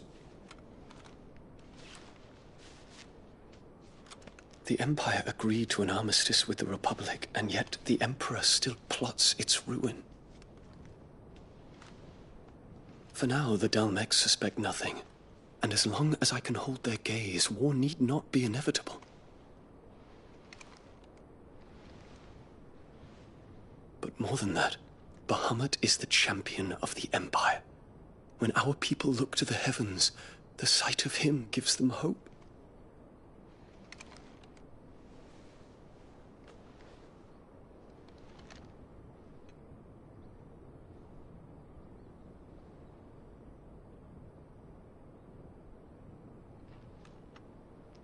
Forgive me, Terence. Would that you were my master. But alas. I will always be your loyal servant.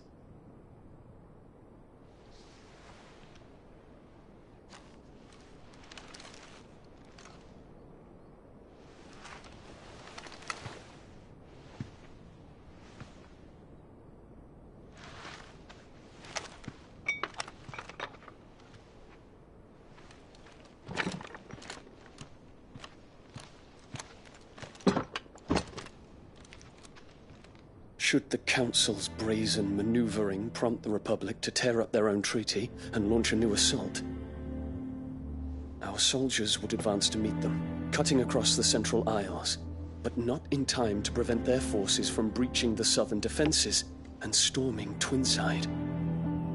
And so the capital would become a battlefield. Thousands of innocents would die. I cannot allow that to happen. There is one small mercy, at least. You will not be forced to do battle with Titan.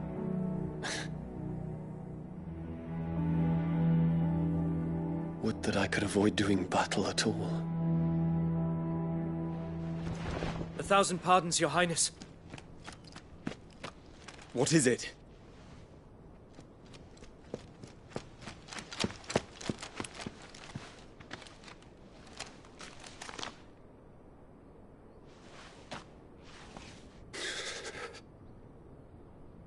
Olivier has been made Emperor. What is the meaning of this? My father's orders. What were they? Quickly! Yes, Your Highness. His Radiance requests that Your Highness maintain position here and... Ah!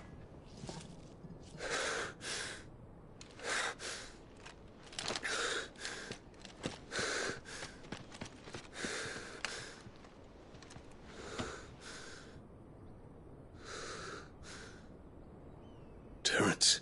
Yes, my prince. I must go to the palace. I'll ready your steed.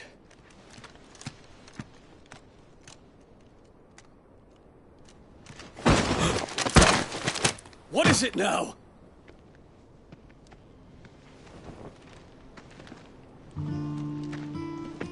Forgive the intrusion, Your Highness. I know you. At ease. We stand in the presence of the Phoenix. You wouldn't want to get your fingers burned. I hope I'm not interrupting. Not at all. Though I admit, I did not expect such a distinguished guest. How many years has it been since the Remembrance ceremony? 20? I thought you long dead. Do I address a ghost? Many have told me that I look like one. But no. I'm alive. just. Prince Dion of the House Lesage, I have a tale to tell you.